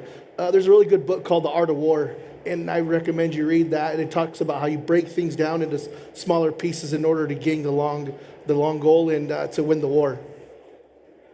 Great. You guys have anything you wanted to add?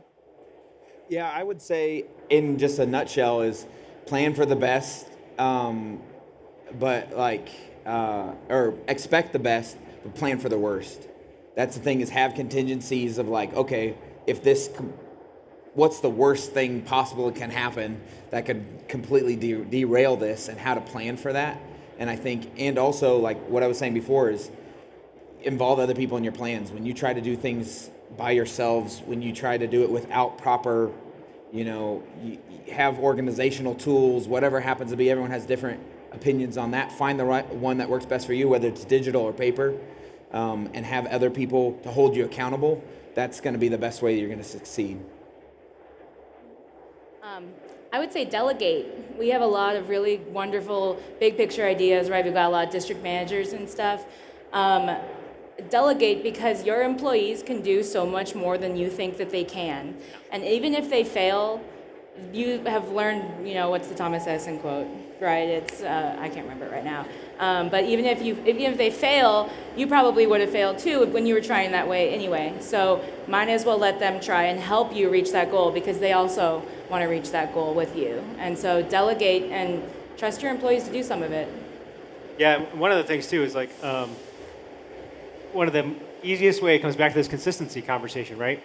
Keep that why in the day-to-day. Like, just even if it's just your statement, what's your purpose? So that you can tie back to that, because people, when they know the why and they understand the why and they believe in the why, they're much more likely to execute on the things that feel like, well, I don't want to do that today. That seems like something that doesn't make any sense. But if they know that because they do that, they can deliver superior service every single time, that's a different conversation as you think about how that works. So, any other questions from the gallery? Speak now or forever hold your peace. Just kidding. You can ask questions anytime you want. I have one more question that I like to end with. So this one is one of my favorite ones because I like to lean into this idea that this is a people business and we're all humans. Yep. What is one thing that I can do today that will make me better tomorrow? So, and that can be car wash related. That can be just personal life advice. We all need a little bit of that. So who wants to start this one? I feel like we need Jeopardy music when I ask this question because everybody's got to figure it out. Shad, you're up. Yeah, perfect. I think that leading with love, being a good leader, not a manager, lead your team to success, and just focus on the controllables. But I'd say those things are for me. Lead with love. Lead with love. Have empathy with your team. Care about your team. Awesome. John, how about you? One thing today for better tomorrow. I would just say get to know your people.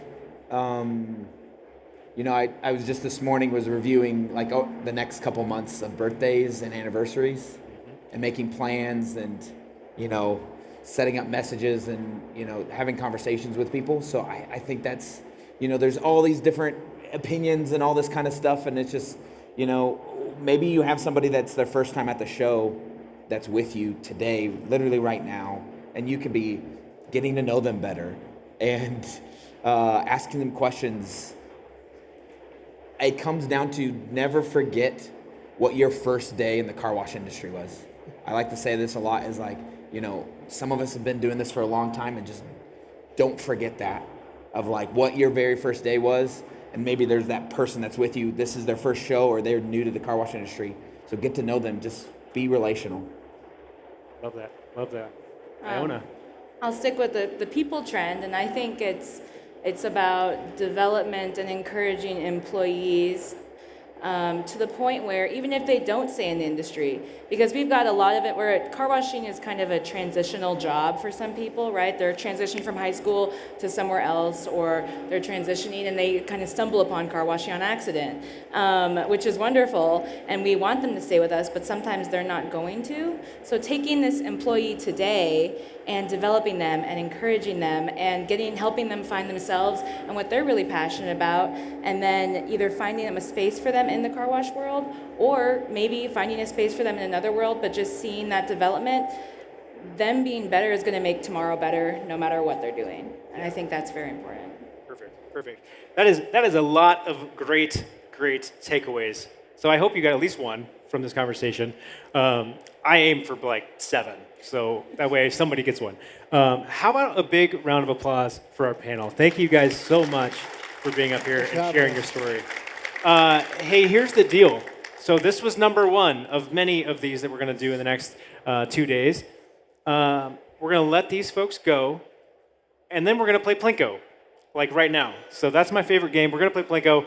Stay here. I'm going to figure out how I want to select who gets to play Plinko with me. So thanks again to our panelists. Y'all hang tight, and let's figure out what we want to do with Plinko. All right, thank you.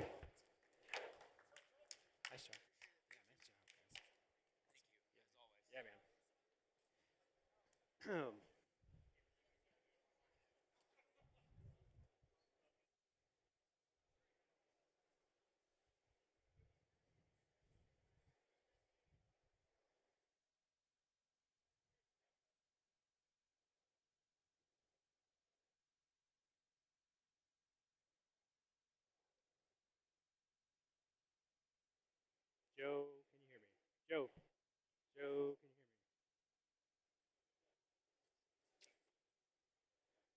me? Okay, here we go. We're going to play Plinko, but you can come up. There's going to be a competition. So come on up. We can have 2 camel, and then we need one more person. Right here, come on up. Okay, so stand right here for me in the middle of the stage. This is my favorite part of the whole thing because you all get to choose what the game is. We are either going to play car wash trivia, or you're going to have to tell a joke, and best joke wins.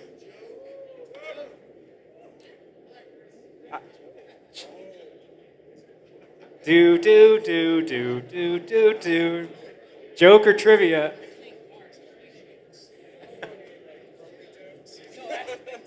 Okay, so we can't do jokes because nobody has a clean joke. So that's great. This is a PG program, everybody. All right. We'll do trivia. Okay, first tell everybody who you are. Oh, my name is Chris. Chris. Okay, and then we have Aaron. Aaron, and then My name's Josh. Josh. Okay, so everybody's gonna get 2 questions, and then whoever gets the most right gets the chance to win a prize. All right, Josh. Here's a trivia for you. In what year? Let me come down here so I can actually get you the microphone. In what year did the world's first automatic car wash open? It's a multiple choice. Don't worry. Was it 1920, 1932, 1950, or 1946? First automatic car wash. Can I get the options again? Don't be cheating. Okay. 1920, 1932, 1950, or 1946? 1950? I'm sorry. That is an incorrect answer. The correct answer is 1946, everyone. So you're 0 for 1. So, number 2. True or false? The name of the first automatic car wash was Paul's Automatic Auto Wash. True? That is true. Okay, so you've got one right. Okay, let's hear it. That's a tough one. Okay, here, I'm going to have you hold that. And then, so we have 1 right answer out of 2. That's a 50%. That's failing, friend. In what city did that car wash open? The first car wash opened in New York, Detroit, Cleveland, or Oregon? Detroit? Detroit is correct answer. That's 1 for 1. Okay, that's a good start. Let's see. This is a fun one. Okay. True or false? The original term for car washing was auto laundry. True. True. 2 for 2. Okay. Pass the mic. We've got it. We've got a front runner. All right, Chris. You ready? Let's do it. All right. We'll give you some tough ones. They're all kind of tough, actually. Yeah, they are actually kind of tough. All right, let's do. Oh man, I'm not gonna give you that one. Here we go. Prior to being called International Car Wash Association, which of the following is not a former name for the association? This is a hard one too. I'm sorry for this. Was it A, the American Auto Laundry Association, B, Automatic Car Wash Association International, C, International Car Wash Association / National Car Wash Council, or D, Car Wash Operator Club? Again, which one of those was not a former name for the International Car Wash Association? Let's try C. C, International Car Wash Association and National Car Wash Council. I'm sorry, that was a former name of the International Car Wash Association. It was D. We have never been called the Car Wash Operator Club, turns out. All right, so thank you for playing. You get to play Plinko. All right. Hey, let's get going here. All right, so you're going to come around on this side. Here's your puck. Don't drop it yet. So thank you to our sponsors of Plinko, DRB. This is regular Plinko, okay? We've got grand prize Plinko on both Monday and Tuesday at 4:30. So you got to come in. If you drop your ticket in the DRB booth from your badge, you can be entered to win that opportunity to play. We'll swap the prizes out during that time. Here's the deal. I'm going to give you 3, 2, 1, drop. You got to make sure that you put it flat against the white, not on the let's play, right below it. So right there, and then you're going to pick a spot. Hold on a minute. Let's see if we can get, do we have Plinko lights? Let's see if we can get them on. Hey, all right. So, are you ready? 3, 2, 1, drop. Oh, here we go. Uh-oh. $100. Hey, that's what's up. All right, congratulations. Come on down. Okay, so I'm gonna hook you up with $100 in just about 8 minutes or so. We've got our next conversation up here. It's with Smiley Pozwalski. He's one of the speakers from the show. He's talking all about kind of generational workforce and how to make more friends, because we all need more of those. So join us for that conversation. We'll be right back. Hey, dude. Nice.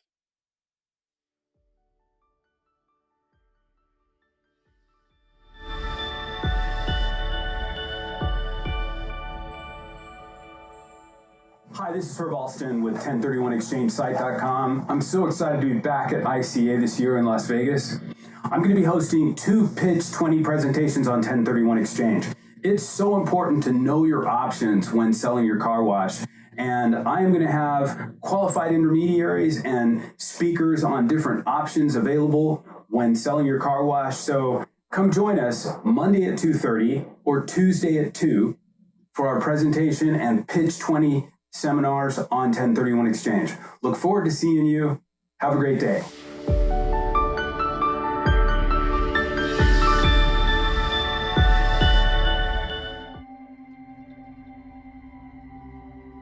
If I'm not thinking forward all the time, I'm missing the market and I'm missing the future.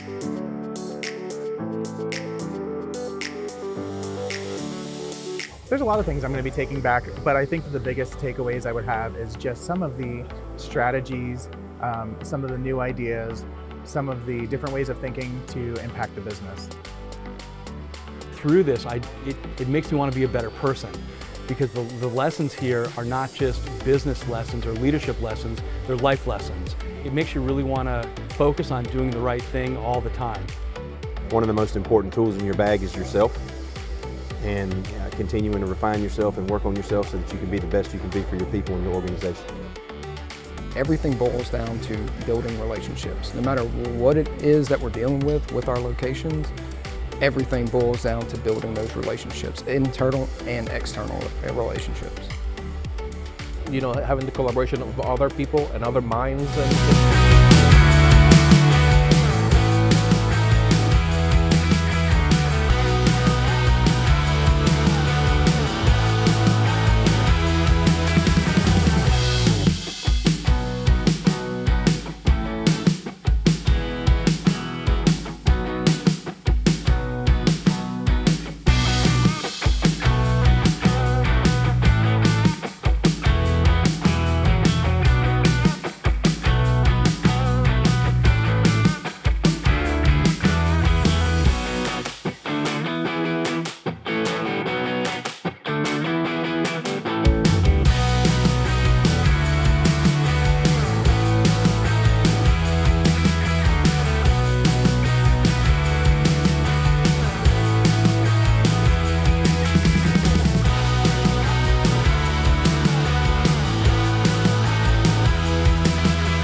Hey everybody, I'm Trent Walter, the CEO of Car Wash Superstore, and I'm here to talk to you a little bit about our company. Located in a 155,000 square foot facility in Mansfield, Ohio, Car Wash Superstore is a supply chain company with a focus on providing value and total cost of ownership to our customer. We are a one-call solution provider with over 100 years of car wash industry experience and a supplier of car wash parts, supplies, chemicals, and vending. We are a stocking distributor for Sonny's, Motor City, McNeil, and all other major OEMs. We are a distributor of National Pride equipment, an established manufacturer of quality self-serve car wash. If I'm not thinking forward all the time, I'm missing the market and I'm missing the future.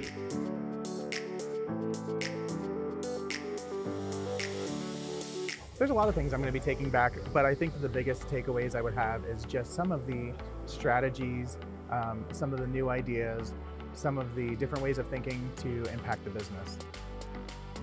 Through this, it makes me want to be a better person, because the lessons here are not just business lessons or leadership lessons, they're life lessons. It makes you really want to focus on doing the right thing all the time. One of the most important tools in your bag is yourself, and continuing to refine yourself and work on yourself so that you can be the best you can be for your people and your organization. Everything boils down to building relationships. No matter what it is that we're dealing with our locations, everything boils down to building those relationships, internal and external relationships. You know, having the collaboration of other people and other minds in the business, it has given me an opportunity to, as a new manager, to grow and to learn from those guys and to create long-lasting relationships that will definitely enhance our business. You know, it can be a bit life-changing if you haven't experienced something like this. You're in a college, atmosphere where high learning takes place, and I think if you appreciate that, you'll appreciate this week.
Hey everybody, welcome back. This is the Car Wash Magazine Live studio at the Car Wash Show 2023 in Las Vegas. This next conversation, I think, is really, really going to be something powerful because we talk a lot about this business being about people, right? And about how your teams are human beings and you need to get to know your teams. We just finished a session about that. Well, joining me to talk about kind of what those teams need from a generational perspective and honestly, like how we can make more friends, that's my favorite subject, is Smiley Pazwalski. Smiley, welcome. Hi, Matt. Thanks so much for having me. It's great to be here today. Who here went to the breakouts this morning? Had some incredible educational sessions. I did 2 sessions on engaging the multi-generational workforce. It's incredible to be here with you today. I'm excited. So for those of you who don't know, we have had a couple of conversations. Yes. So we have a whole podcast episode about this very topic. But so one of the things you talk about in terms of like what it takes to make a friend is that you need 90 hours to make an acquaintance, 200 hours to be a really good friend. Does it count when I have you on the podcast? I think it counts. We were on video. We were chatting. Okay. I feel like I know you seeing you here live. But I think that's important to note, especially when thinking about like younger talent and younger people, is that we assume that young people are connected, right? If any of you have young children or teenagers in your lives, we assume that they're connected because they're constantly chatting with each other, constantly sending messages, constantly on TikTok scrolling, but that's not real friendship. Yeah. That's not connection. It takes 90 hours with someone in real life, #IRL, for them to become a friend, and 200 hours for them to become a close friend. And I think a lot of young people get to the workplace, they get to the workforce, and they're yearning for that social connection that they're just not getting from all social media, from technology, from how we kind of live in the world today. So that's an opportunity for our industry to provide some of that human connection. Yeah, so let's go into the next part of that. We'll just stay in the friendship space for a minute, and then we'll go kind of generational stuff. But so one of the things that we had talked about in the podcast was how do you then go from 90 hours to 200? Or how do you go from 1 hour to 2 hours? What can we do in that space? How does that work? So I think it starts small. Obviously, no great friendship was built in a day. And I think we talked about this on the podcast, but I have something I talk about in my book, Friendship in the Age of Loneliness. It's a creed, a motto I try to live by. Always go on a second date. So basically, similar to as you would romantically, like if you meet someone out in the world and they're not like a total crazy person, like if they're a crazy person and they make you feel uncomfortable, like walk the other way, cross the street, like bye, see ya, like not good. But if they seem like an interesting person, make a plan to hang out again. Like see them a second time. And what happens is that you start this ritual where you're constantly inviting people into your life rather than pushing them away. And I interviewed a guy for my book, Sahar. He has this whole philosophy. He carries around a business card. On the back of it, it says, "Let's be friends." And he invites people once a month to this potluck he has, where he's bringing in all the people that he met that past month and his current friends, and they just get to see each other. And it's easy for him because it's always on the calendar, and it's this ritual. So I think big time, like what I'm trying to get at is that friendship really is a ritual. Like you get to the 90 hours, you get to the 200 hours by creating those recurring connections with other people. I love that. I love that. So this is our second date, and you all get to witness that. So that's right. It's mildly uncomfortable for me. But I did promise that I would ask you out on a third date after this. So we gotta catch a drink or like have a cup of coffee or something. Talk to me about how then you apply that to teams, right? And like so knowing that the younger workforce is very kind of disconnected from other kind of human connection.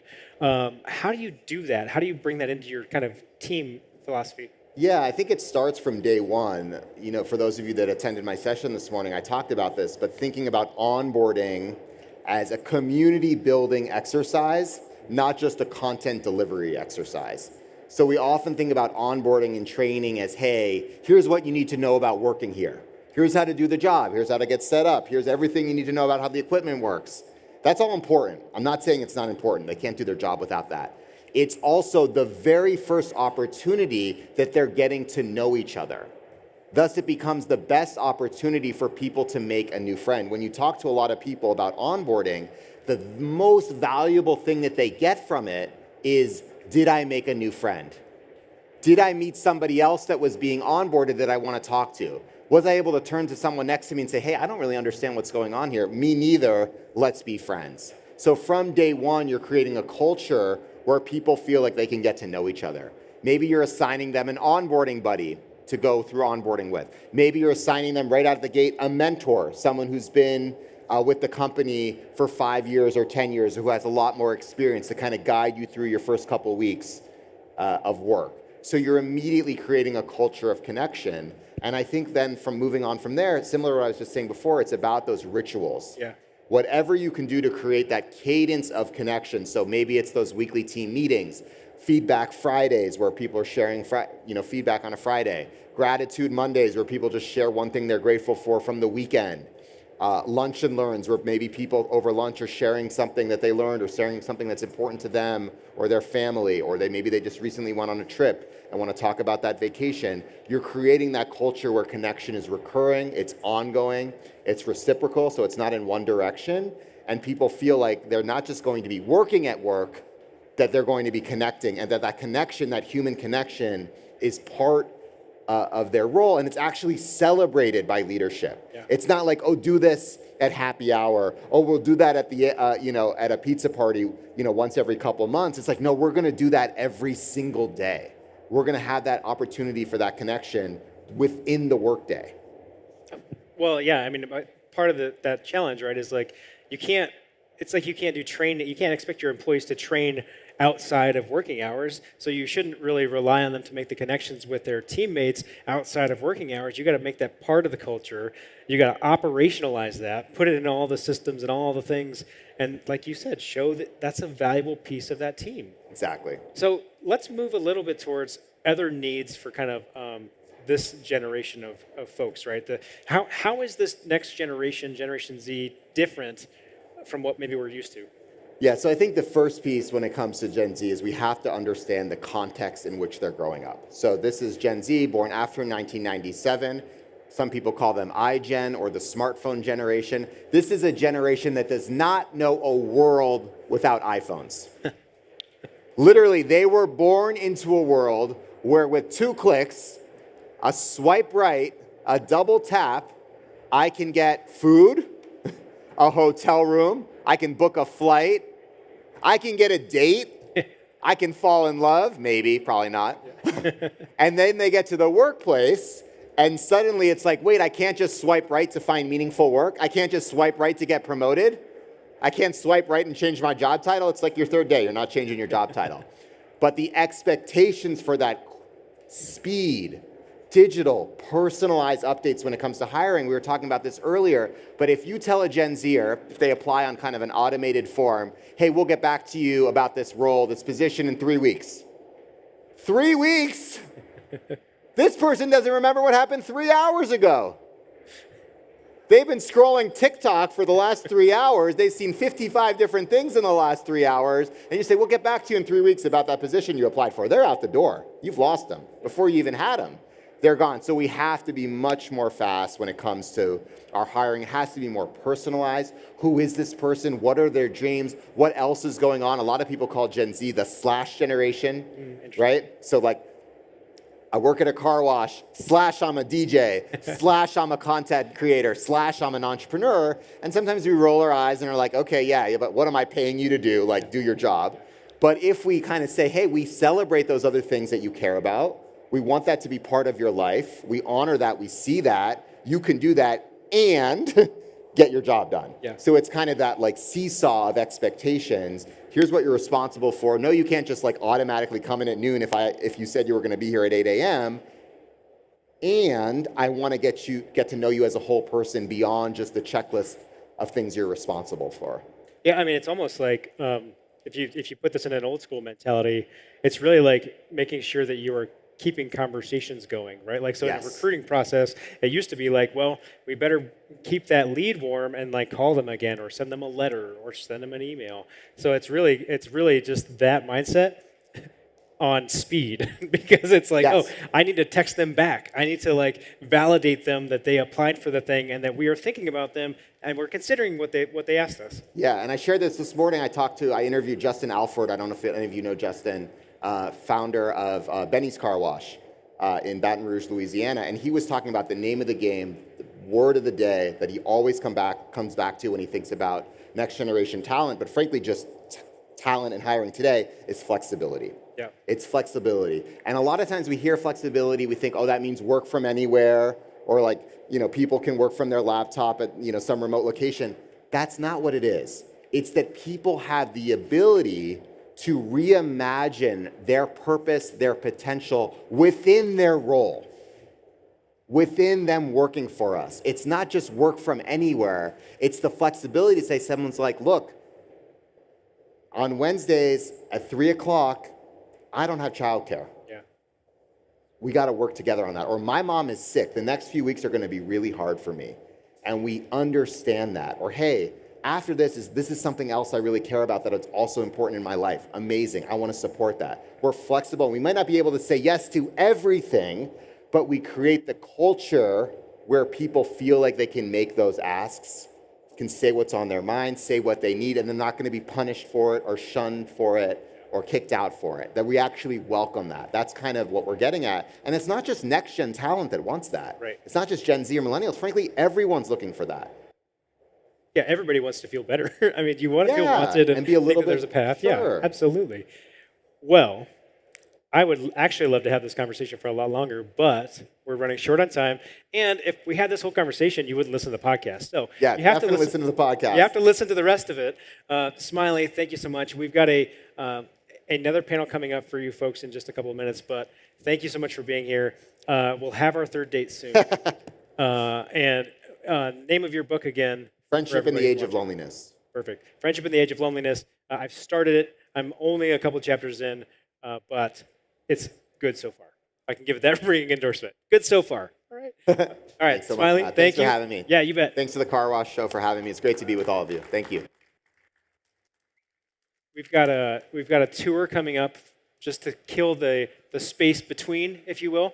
And then we're going to talk to folks from NCS and Mint Eco and Bliss Car Wash about sustainability. So stay tuned.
Hey, everybody, welcome back. For our live streaming audience, this session is all about sustainability.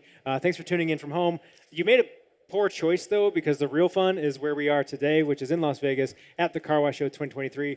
Thank you to our live studio audience. I know that you all are here mostly for the sustainability conversation, but also for Plinko, right? I mean, everybody's here for Plinko. So we will play some of that a little bit later here. We've got some grand prize opportunities for that. But this is all about sustainability. And I think this is a really interesting conversation because for a long time in the car wash industry, this was not a conversation that we were having, right? Like this is something that has evolved over the years. And so to talk about this in a meaningful way for us today, we've got Ash Del Rahim from Bliss Car Wash. We've got Jeff Jervis from Mint Eco. And down in the end is Bert Kelly from NCS. Welcome to the show, everybody. Thank you. Thank you. Okay, so before we get too far into this, I want to just kind of level set for folks, and we'll start down in the end, Bert, with you. Just give us like the elevator pitch. Your name, we know that, but we need to know what you do. Yep. And why does sustainability matter? I'm from NCS. I'm the senior marketing manager with them. And I've been in the car wash space since, actually not that long, since about 2019. So formerly worked for Suds Creative, so if you guys are familiar with them. And, I think sustainability is important. This industry is going to continue to grow. We all know that. We've seen it. And we all have an impact on the environment. So if there's a way that we can have a positive effect, right, and still see this business and this industry continue to grow, I mean, that's what everyone's goal is, right? So. Yep, perfect. And Jeff, quick Mint Eco version, because we get your full story later, too. So Jeff Jervis, one of the co-founders, along with Vic Monteleone, who's out there in the back, of Mint Eco Car Wash. And I will tell you that the reason that we're successful with this is that you can be a tree hugger and a capitalist. You can be both those things. You absolutely can, right? I mean, if you want me to expand on that? Okay. Yeah, So I'll expand, which is, listen, we take an environmental approach when we founded the company because we wanted to put our heads down on the pillow at night softly, right? I mean, and the industry doesn't have the best track record, right? I mean, raise your hand if you've had hydrofluoric acid. Don't raise your hand. Yeah, don't do that. Right? No, we don't need. But there's a lot of bad behavior out there. But when we founded this company, we wanted to make sure we did it right. But then there's a flip side to it, which is that if you look at consumer behavior, right, there's more and more about the social responsibility and the environmental footprint of the companies that consumers are doing business with, which is helping them make the decision to buy your product or not. And so there's a win-win here, right? That traditional, if it's good for the environment, it's bad for business, and vice versa. We don't believe in that. And that's where you have to start. Otherwise, you're fooling yourself, right? We wouldn't have put eco in the name if it didn't mean something to us. Yeah, that's a whole brand alignment challenge in itself. But that's a different. By the way, the animal. consumer is so skeptical. It's like, that's bullshit. Yeah. Come on, it's a PG program. Right? No, just kidding, guys. Ash, how about you? Tell us a little bit about you. Hey, Ash Del Rahim from Bliss Car Wash, based in SoCal. Being responsibility with the environment it's really important to us at Bliss. We consider ourselves water warriors, and it's really important for all businesses, especially in California, where we have a huge drought problem, to be mindful of water usage and taking that first step and, not just wasting it. And it's as simple as that. Unfortunately, a lot of business owners these days don't think about, the consequences of the future, being a millennial, and, we had everyone in front of us wasting a lot of things, and it's time for us to be responsible. And it's our job to do so, especially as business owners in California. Let's come back down to Bert. So I want to know, because we got kind of the mission statements here from Mint and Bliss, what's NCS's kind of perspective on this? And as a major player in the equipment side in the car wash industry, what are you thinking in terms of sustainability? And how can you, frankly, to Jeff's point, how can you be both a tree hugger and a capitalist?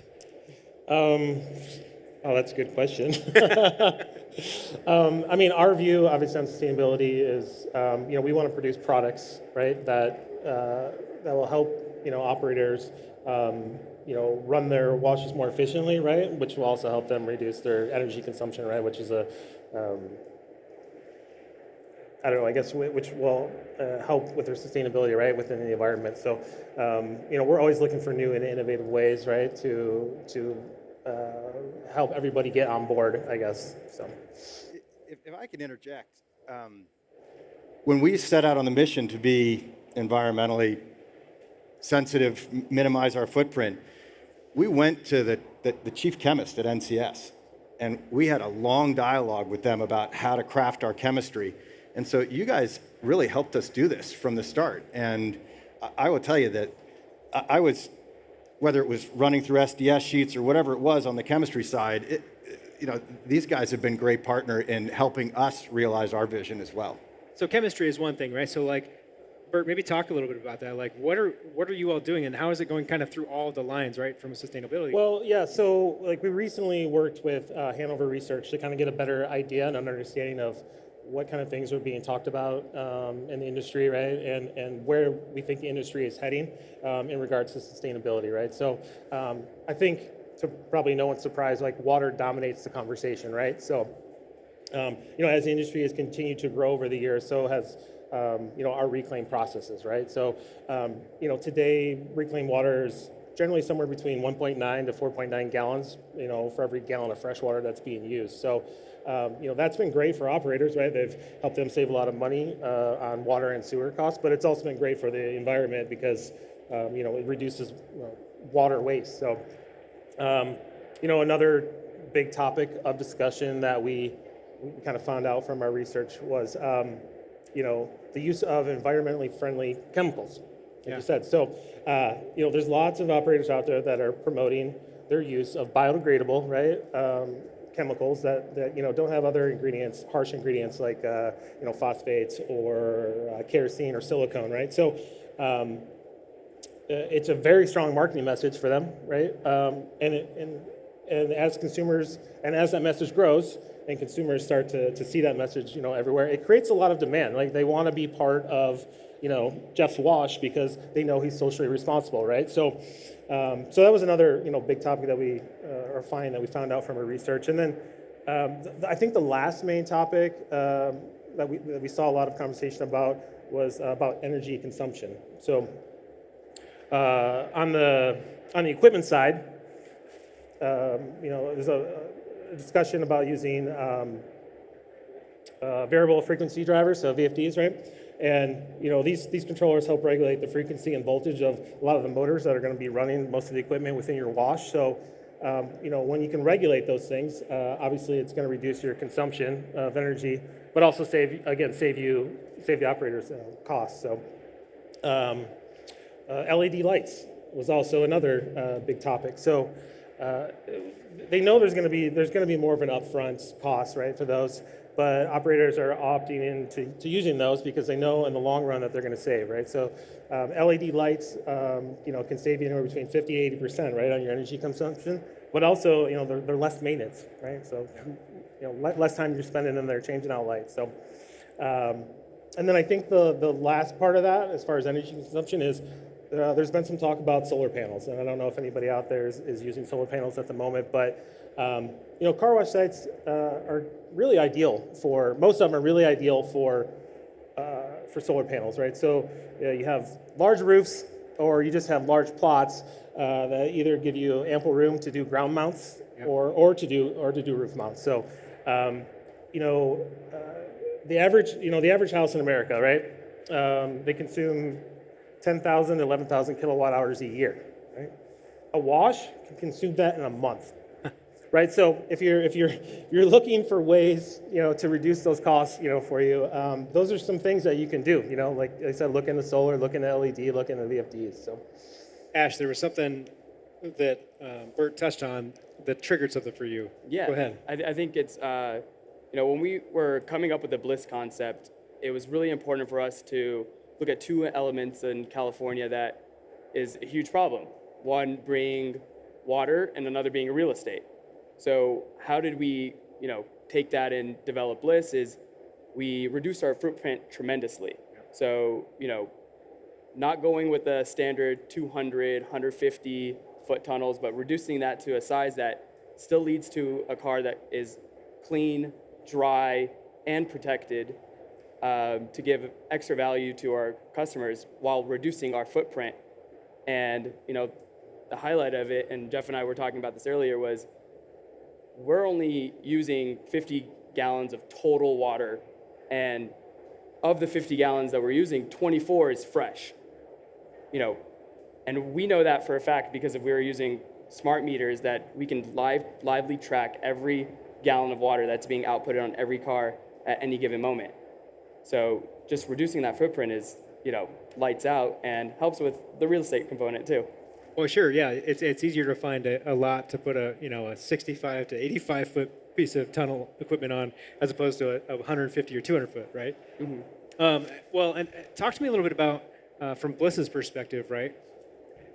How do you do these things and maintain quality of product? Like, as you're looking at this and evaluating, how are you making eco-friendly decisions and still putting out a good car? I think it comes a lot with, as they mentioned before, is our partnerships with our different vendors and manufacturers. From our equipment being energy efficient to, our reps at NCS taking care of us and, making sure that we're having the highest quality products to be placed out on your cars. And, we don't call them chemicals, they're products. Because chemicals, that's a way of the past. Yeah, you can just say soap, right? It's just soap. So it's such a friendlier term, which is funny because when you're talking inside baseball, right? It's like, oh, the chemistry in the wash. Well, the consumer doesn't really want to hear that. They don't want to know that there's chemistry going on their cars. But Jeff, I want to go off of this chemistry piece because for you all, that was kind of like where it started. What was it then? How did you take what you learned in that process and start to apply that throughout the rest of Mint Eco? We've gone down a deep, dark hole. A little bit of a rabbit hole, yeah. So, in Florida, first off, 50 gallons, that's pretty impressive. We're not there. We don't have the same water issue that they do in California, but our issue is more where runoff goes. Oh. Right, so for us, chemistry was a more sort of glaring issue for us. Obviously, it helps with the reclaim and not having any runoff, but that's where it started. And then, it goes further, right? We've gotten to a point, it's LED. Okay, how about getting rid of paper towels? Okay, in the bathroom, so now we have hand dryers. How about low flow toilets? Okay, well, there are very few commercial grade. All right, we'll just use a high grade residential toilet in our bath. Our last one was bamboo toilet paper, right? So it keeps going. And then obviously, rainwater recapture. So as we're building our sites, even if we're setting ourselves up for rainwater recapture. Solar. Solar is a tough one, right? Don't forget you have the canopy space as well. So you've got a lot. Bert's absolutely right. We are set up for solar. It's just tough. It's like buying a Tesla, right? You want to lease it, right? So we'll try it out. We'll probably try it out on our next wash. But, I'm not necessarily sure it's going to be a great economic decision, but I think it'll be a good environmental decision. And again, not to pick on Bert here, he keeps tying it back to cost.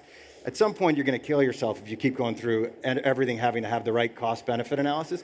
At some element, if you mean it, it's got to be something that's personal to you, and it's got to be something to your brand, and you've got to be willing to spend money on it as well. It is harder to clean a car with the chemistry that we use. It is harder to clean a car in a 65-foot tunnel. It just is. It will be harder. And how do you make it up? In some degree, labor, some degree a little extra prepping, a little extra exterior finish, some degree letting your customer know that maybe your tires aren't as shiny because we refuse to use some of the more, invasive, or what the right word is, some of the, more offensive tire shine products, right?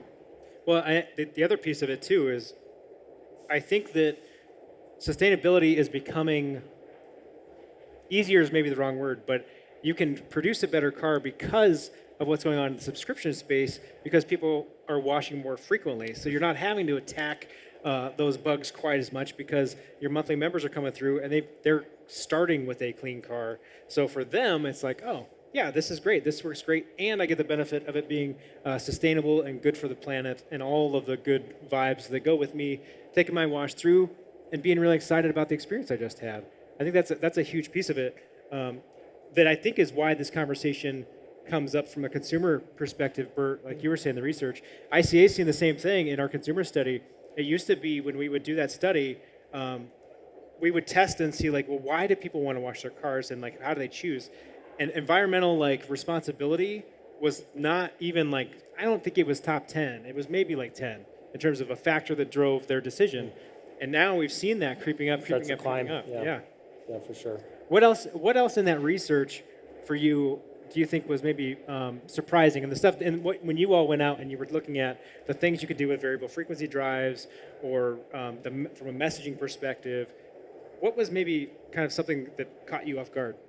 You know, I don't know that anything caught me off guard. Like you said, you do see that messaging around, especially around products or chemicals, that is a very popular thing that people are starting to do. And I mean, what's great about it is it's consumers are helping to drive that, right?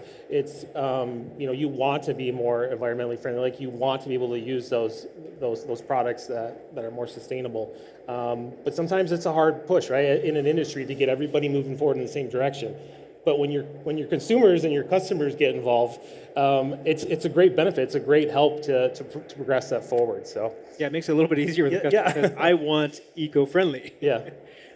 Ash, for you in kind of in this messaging space, I want to stay there for just a minute. When you all are talking about Bliss Car Wash and your Water Warrior kind of approach, does that show up in your consumer messaging? Absolutely. It's, you know, not only is it brought up in our training to all of our GSAs and team members on site, but when we're pushing the Bliss brand out, it is vital to express us, you know, all our contributions and all of our, you know, quote unquote sacrifices of conserving water. And it's absolutely essential to the entire Bliss brand from top to bottom. I want to stay on the messaging stuff. I want to know, Jeff, because you all, obviously it's in your name. You've really leaned into this. Is this everywhere for you from a messaging perspective? Oh, sure. You know, I mean, it goes beyond anything we do in the wash as well, right? So we've adopted a park for every wash that we open. We draw a 3-mile circle around the wash. We identify either with, you know, local leadership or through our own. We identify a park, and we try and clean it once a month.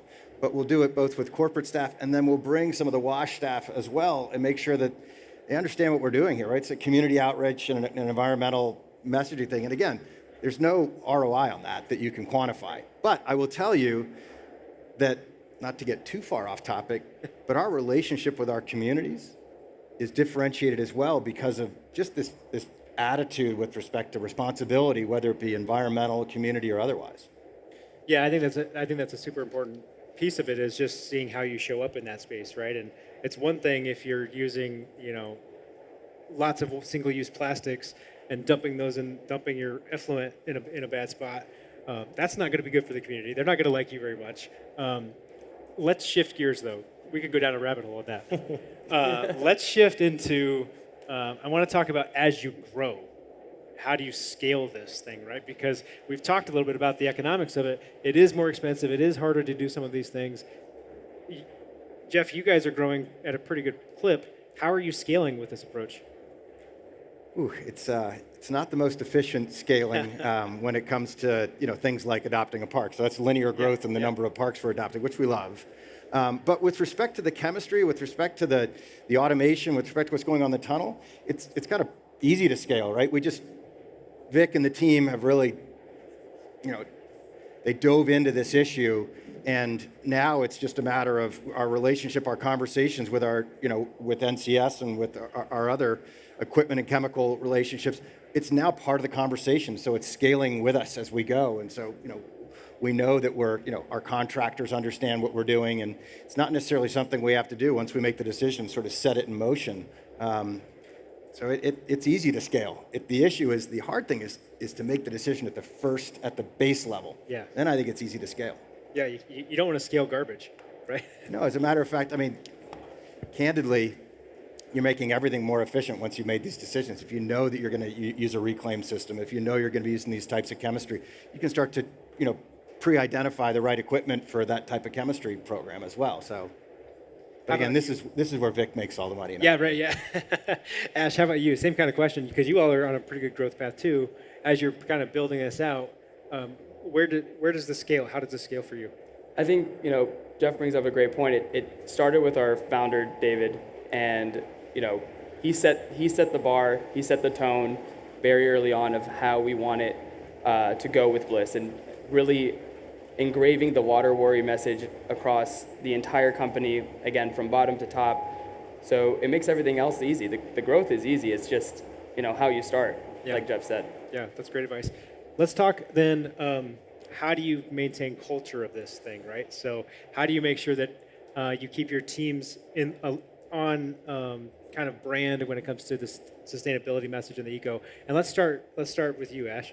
Right. And again, I feel like, I keep going back to this point where, it really did start with our founder, David, and because what he did is he engraved it in all of us. So when any of the guys from the office or team is out in the sites in the field, from day one of our grand opening, we invite our entire, this entire city council, our entire office, everybody that helped us build, but also our foundation that we work with, which is Wellspring Hope.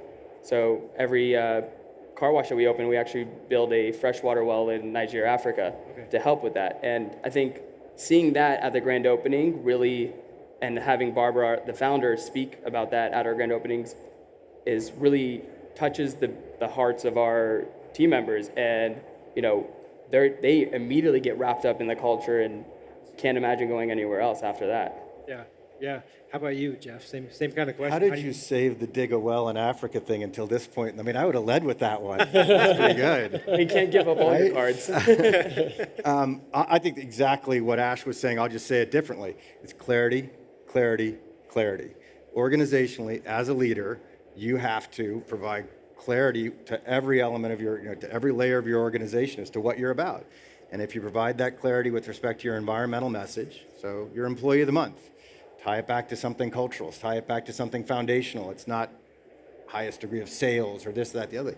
It's about clarity. And I mean, that's the lesson that's been the hardest to learn in my career, is how to manage. But I think the lesson is, if you're crystal clear with your staff, eventually it comes home to roost. And it's consistency, over communicating that message over and over and over again, and it starts to resonate. And then they start hearing it from other people in the organization. And then they start hearing it from each other, and then they start hearing it from the customers, and that's when it really takes root. Yeah, it's kind of like, sometimes it's not effective when they're hearing it from the same person over and over again. It's like, when I tell my son, how to swing a baseball bat, he won't do what I tell him to do, but when the other guy tells him, he sure does change up his swing. It's so frustrating. Sorry, we can unpack that therapy session another day. Bert, I want to talk a little bit about, for NCS, it's a big company. Obviously, this is a big kind of a change and a shift in strategy, right? Like this is a big thing. How are you thinking about this? How is this working for you from a cultural kind of company strategy perspective, this whole sustainability? Yeah, there's lots of, I shouldn't say lots, but there's some programs and some certifications, right, that are out there that are provided by some, international and regional car wash associations. And they just tend to focus on water, their water use. So at NCS, we recently just launched our carbon footprint calculator. So what this calculator does is it allows you to see, by making a simple change to like ultra concentrated chemistry, how it can help reduce your carbon footprint, right? So, ultra concentrated chemicals are smaller packaging, they're lighter. You can store a lot of it, on location rather than, big barrels, what people are using in the past, right? So, doing these things, it just means less vehicles on the road, right? Less shipment. So again, reducing your carbon footprint. How does he not lead with carbon I know. calculation? I don't understand this. I mean, he wants us to stay for the whole show. I mean, I'm done. I've spent everything, right? So I'm now waiting for what they come up with next. Well, I mean, if you're impressed with that, we are actually continuing to work with Hanover Research, right? So our goal is to create a more comprehensive, holistic tool, right? One that not only looks at chemical volumes, but also looks at water and energy consumption as well. So we want to be able to give operators a holistic view of their environmental impact, right? So, and then be able to use that tool to make smarter operational environmental decisions, right? Things that they can do to run their washes more efficiently and better for the environment. So that's awesome. Yeah. Man, I really love this change of focus. I mean, I don't know, 15 years ago when I started in this industry, I don't know that I would have ever foreseen us having this conversation at this point, or ever, frankly, with the way the industry was. Which makes me think, well, what's coming next, right? So what do we need to be watching next? So I'm going to give you all just a second, and I'm going to babble so you can think about this in terms of, from sustainability's perspective, what do we need to be thinking about or looking at in the future, right? So there's obviously what we're doing right now. What about for the future? And I'm going to come to, this is the dangerous game, friends. Ash, you're up. So I think, the most important thing is utilizing technology. And we have all these elements of technology that can help us succeed in being more environmentally friendly and sustainable. And people aren't just using it. Sure, it's an extra cost, but I mean, you guys have to think about the future generations that are coming out and being and living, and and it goes back to the same thing. You can be a tree hugger and you can be a capitalist. You can spin it how you want, and you can use that for your marketing as well, to utilize all these great technology that is out there and that we have been using. So, and I'm more than happy to get you in contact with all the same people that we're using, just so that we can make the first step. And sure, we can be competitors, but this is a community that needs to prosper together and not just individually. Yeah, it sure is a big ship, but if we're all kind of turning together, that's an easier right turn to make. Jeff, how about you?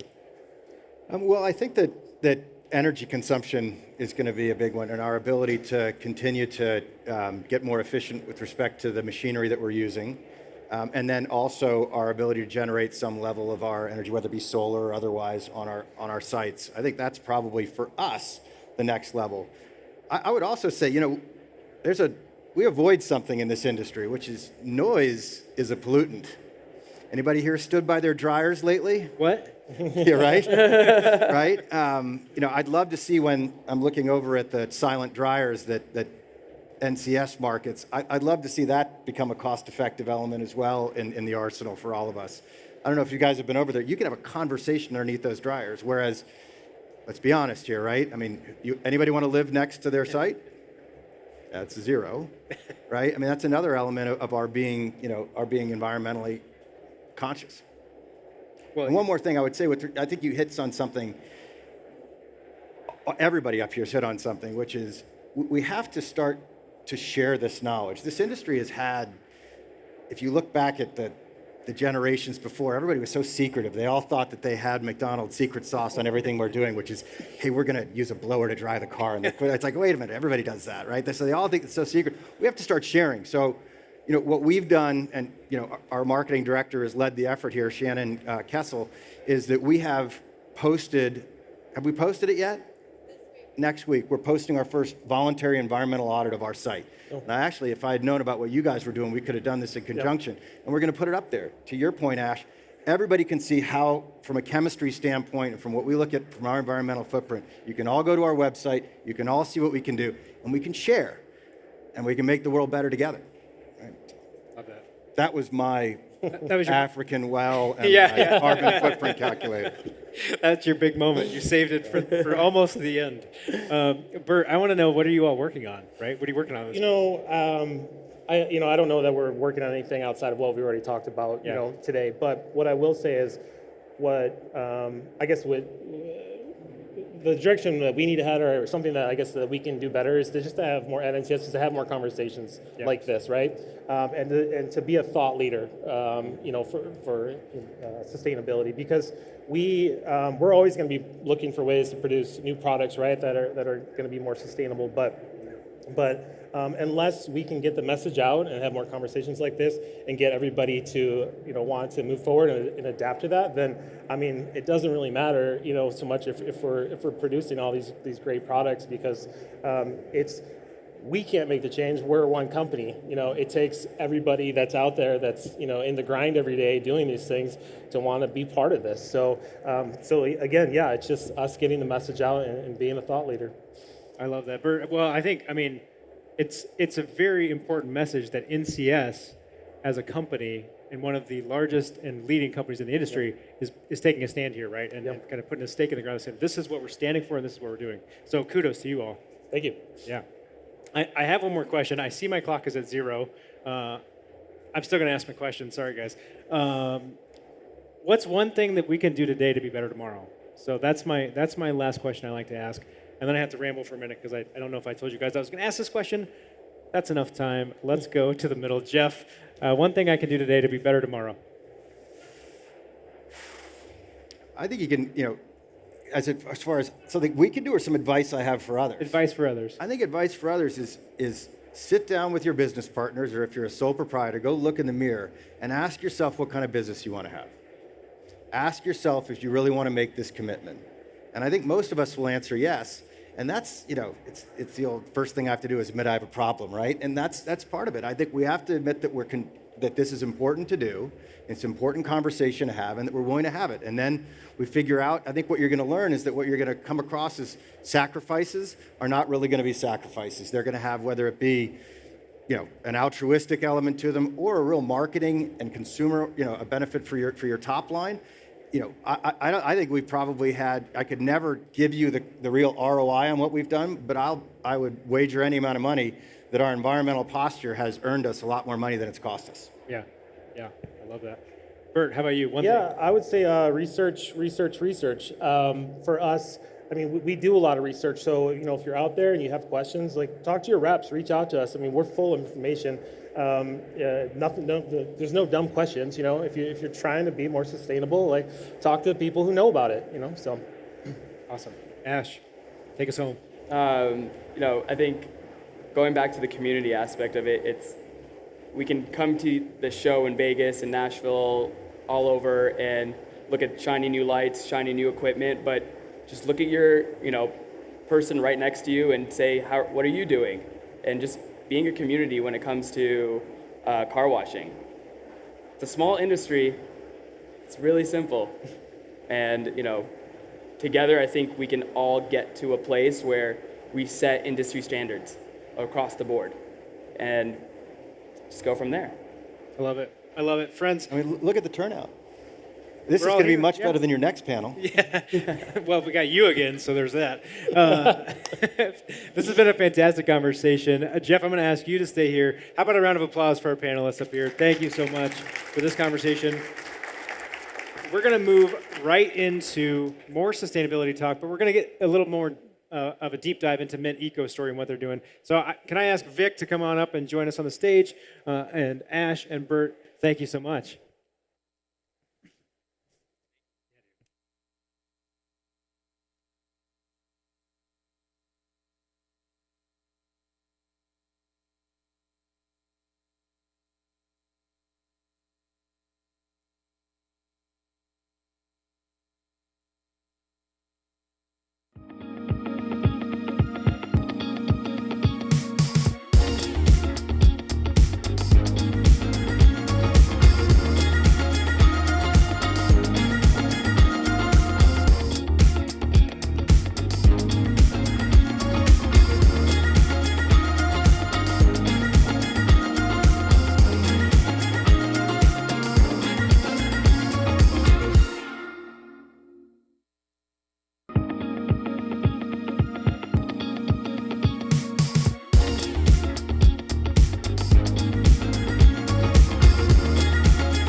are continuing this.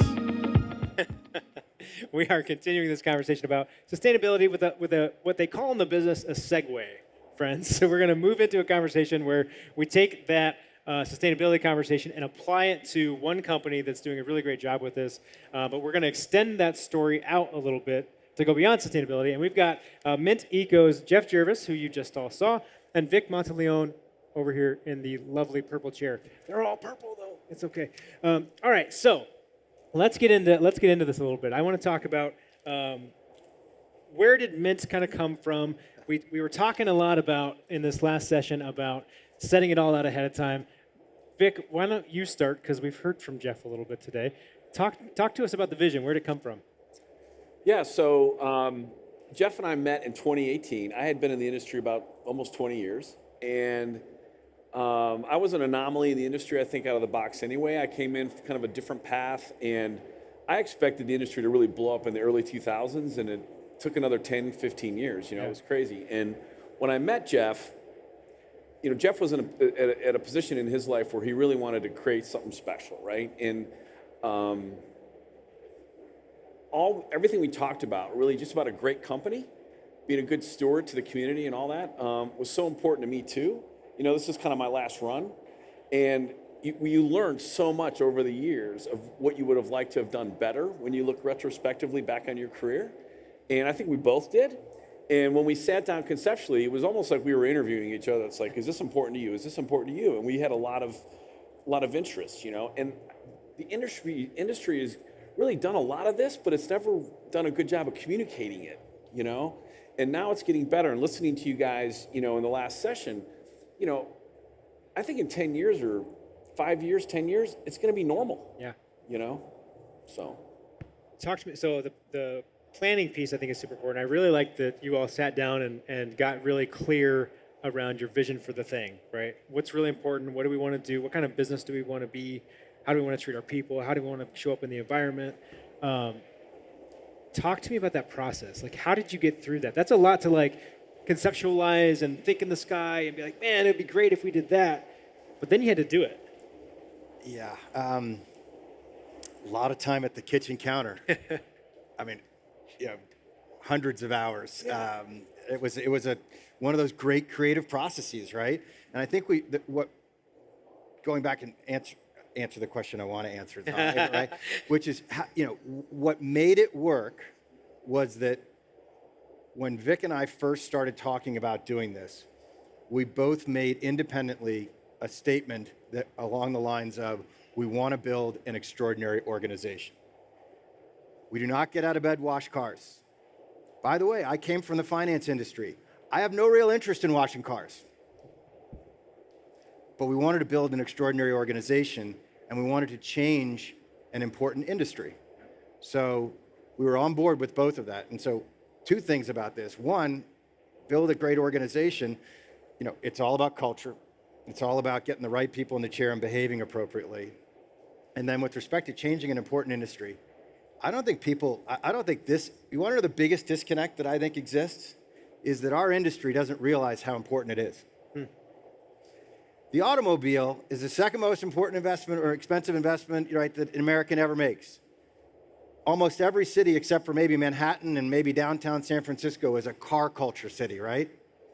Right? Go down the list. We're intimate, personal. We pick our make, we pick our model, we pick the seat color, we pick the paint color, we adjust the importance of the automobile, I think, is lost on this industry. I think we think we're taking dirt off cars. I think the reality is that this major important investment, it's not just vanity of keeping it clean, but Mother Nature's trying to kill it every day. Every day since your car rolled off the factory floor, Mother Nature's trying to take it down. And what are we doing? We're trying to slow the impact of Mother Nature, in some instances reverse the impact of Mother Nature. And that on an investment as important as the automobile, we're doing real work here in a really important industry. And I think that when that permeates this industry and our consumer base, I think our industry takes a whole next level forward with respect to how often people are washing cars, how they view the car wash. Well, what's interesting there, right, is you don't even necessarily need to be explicit with the customers about that, but it's in your people knowing that what they do matters and communicating that to your team so that that just kind of organically comes out, right? You can certainly try to make that argument for folks that, we're doing such a great job of protecting your investment, but that will never land as strongly as having a great team of people who make that customer feel special and make them feel like everything about their experience is being protected and taken care of. Yeah, I tell you, everyone will tell you that we're in a tough recruitment environment. I mean, ever since COVID, it's just gotten crazy. And, you can look at the younger generation. I mean, even, 30, 40-year-olds, they want to work for an organization that's responsible, that's trying to do something better, And the car wash industry is not yet caught on, I think. I mean, we all struggle to recruit. It's like, oh, really? Car wash? It's not, we're not Starbucks. We're not Chick-fil-A yet, right? So we're trying to build that and build that momentum. And when we start to recruit people that have the same interests in what we're trying to do, a bigger cause, a larger cause, they're going to be more satisfied, and they're going to be much more focused on our customer, and what they want. So, yeah, and I'll just follow up on what Vic said. I think we use the word experiential, right? What we're providing at Mintico Car Wash, what we're trying to provide, goes well beyond any physical service that we're right. And you could go with the old Danny Meyer, right? It's about the employees. How can Danny Meyer would even argue that employees come before customers. Yeah. Because how are you able to deliver happiness, to a customer if you haven't already created, to your point and to Vic's point, an employee who's capable of delivering it? So you got to take a whole different view. Again, I'll come back to, I think that our industry still views that we have machines that take dirt off cars, and we're important organizations. We have to think like organizations. We have to reprioritize employees. We have to reprioritize the community. We have to reprioritize the environment. We've always prioritized the consumer, but candidly, I'll go off the ring. I think the entire express exterior only movement is something that disregarded the consumer for most of it. It was done for the operator's benefit. Say more. Well, I went from having 20 employees you go watch, the presentation this morning by one of our industry founders and leaders, and he'll say the reason that Express Exterior came out was because there's too much labor. Now you're telling me the consumer doesn't need an interior, and a consumer doesn't need a detail, and there isn't value to labor on the workplace? I think that we have to reevaluate what we're doing here, because I don't think we appreciate the importance of it. Yeah, I mean, I do think that there's some real opportunity for folks who want to operate a wash a little bit differently. They want to maybe have that flex service. They want to do some of these extra things, because a lot of people will build an express. Not a lot of people will have the stomach to go beyond that, right? Right. So I think that it's just one other way that you can differentiate in an industry that's growing and building a lot of washes. And at the end of the day, that customer, when they pick their one wash, it's going to be one wash. You're not subscribing to more than one. Right. So that's the battle in play. Jeff referenced a real important word at the last session. It's clarity. Yeah. And when you have clarity and you set your why you exist, that's your navigational tool. You recruit to that. Why do we exist, Vic? To make people happy, right? It sounds so simple. Yeah. Of course you want to make your customers happy. It's easy to say, it's hard to do. Everybody's got to be committed. And everything we do is around, training our staff and educating our customers on what we're trying to, what is it that we're doing for them? Because a lot of people, at this stage, don't understand car care. A lot of our consumers don't understand it, So you don't have to promote a product and do a sale, Right. Educate them on it, why they should do it. So one of the other things I think we haven't talked sustainability at all. I lied to you all. We're not going to talk about sustainability. We're going to talk about Mint Eco. Right. One of the things that came up when we were kind of getting ready for this conversation was you're always focused on relationships, and being a relationship business. Can you share that with folks? Because I think that that's a really powerful thing. Yeah, when again, we were in the kitchen at the kitchen table, right? Plugging away on the idea of Mintico Car Wash. By the way, I don't know if it's been said, we're a flex, right? So we're not express exterior only, we're not full serve, we're a flex. And part of that is, so just to be clear, the nut jobs you have up here are the 2% of the market that's not doing express exterior. So take that, so that's how smart we are, right? We're either we're brilliant or we're idiots, to be determined, right? But when we sat down and we started to sort of whiteboard out what we were doing, we really started to break it down in the fact that we wanted to be a relationship-oriented organization, right? And again, with the consumer, that comes down to the experience with the consumer. But our other key relationships are with the employee, right? So you end up doing things that you wouldn't normally necessarily do, right? Whether it's healthcare, whether it's the wages, whether it's, the break room, the way we develop out our break room, whether it's the free, English classes that we give, to our employees, 3 times a week, whether it's, financial advice and bringing in financial advisors or tax advisors, you just start thinking differently about all of it when you take a relationship approach, right? And then our other 2 relationships are the community and the environment. We've spoken about the environment on the last panel, but I think let's not underestimate the community, right? It's the same type thing. Generally with the environment, what's good for business is bad for the environment, right? Generally with the consumer, what's good for the community, bad for the business. There's this same thing in employees, right? What the employer wants, the employee doesn't want. And we've got all these combative relationships all over the place. And what we decided we wanted to do is we said, forget that. Imagine if we could actually put our oars in the water and pull in the same direction on all these different relationships. And I think we're starting to see that. The fanatical support we're getting for our brand. Yes, top line. Yes, results. Yes, club growth. We're starting, our ability to endure competition in a differentiated way. We're starting to see this stuff come home to roost in a lot of investments that, we're not more than ideas at the kitchen table in 2018. Yeah, I love that. Well, we're going to wrap this conversation up here, but I do have one last question. You don't have to answer this one because you did it last time. Vic, what's one thing that I can do today that will make me better tomorrow? Well, if we're going to stay on the sustainability, and this was somewhat what Jeff said earlier, but I think, I think that you have to believe in sustainability to do it, okay? Because it's not easy. And so for us, we believe in it, so we don't even think about the alternative, right? So everything we do is through that lens. And so I would tell you that if you're not into it, don't do it, because you're not going to do it very well anyway, I will tell you, there's nothing like, we generally do our beach cleanups or our park cleanups on a Friday morning.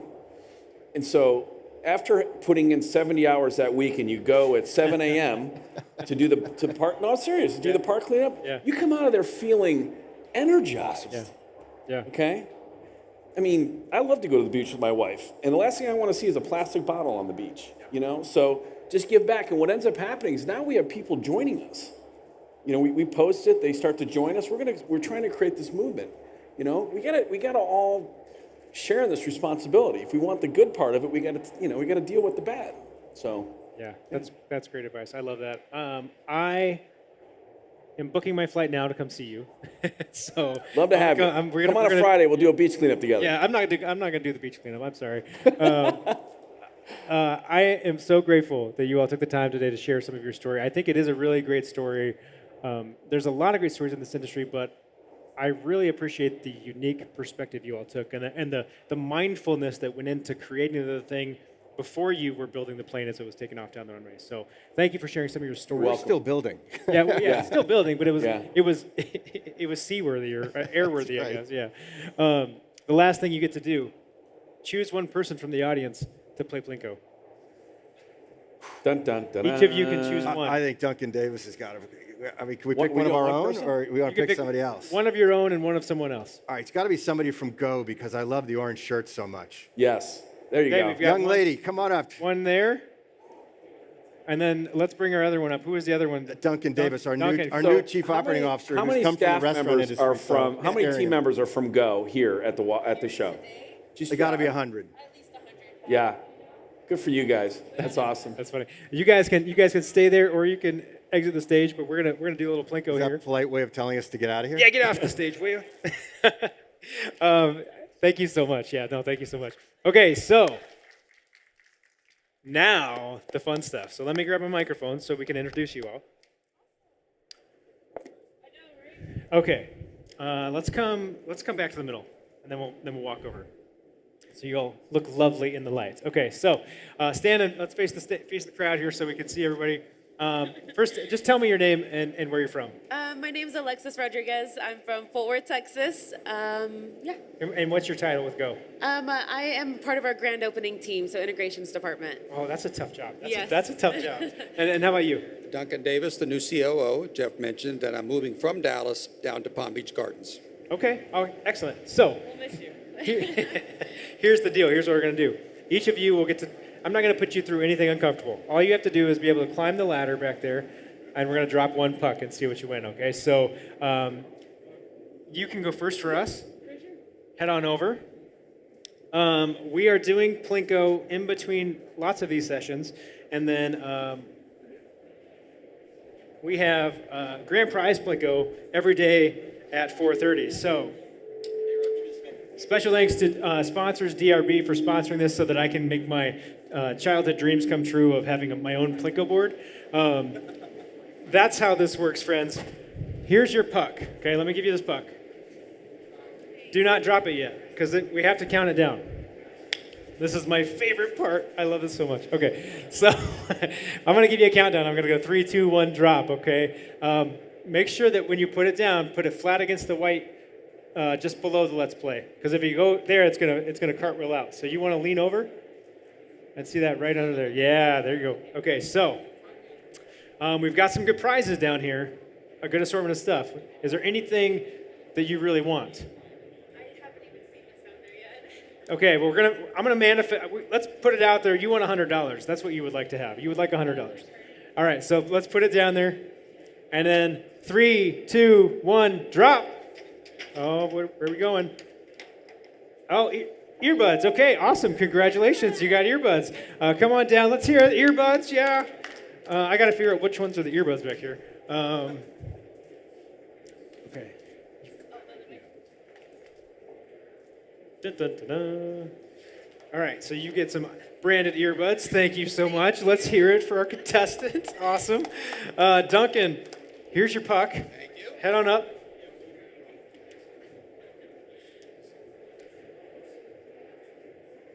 All right, so same routine. Put it on the white. We're going to go 3, 2, 1, drop.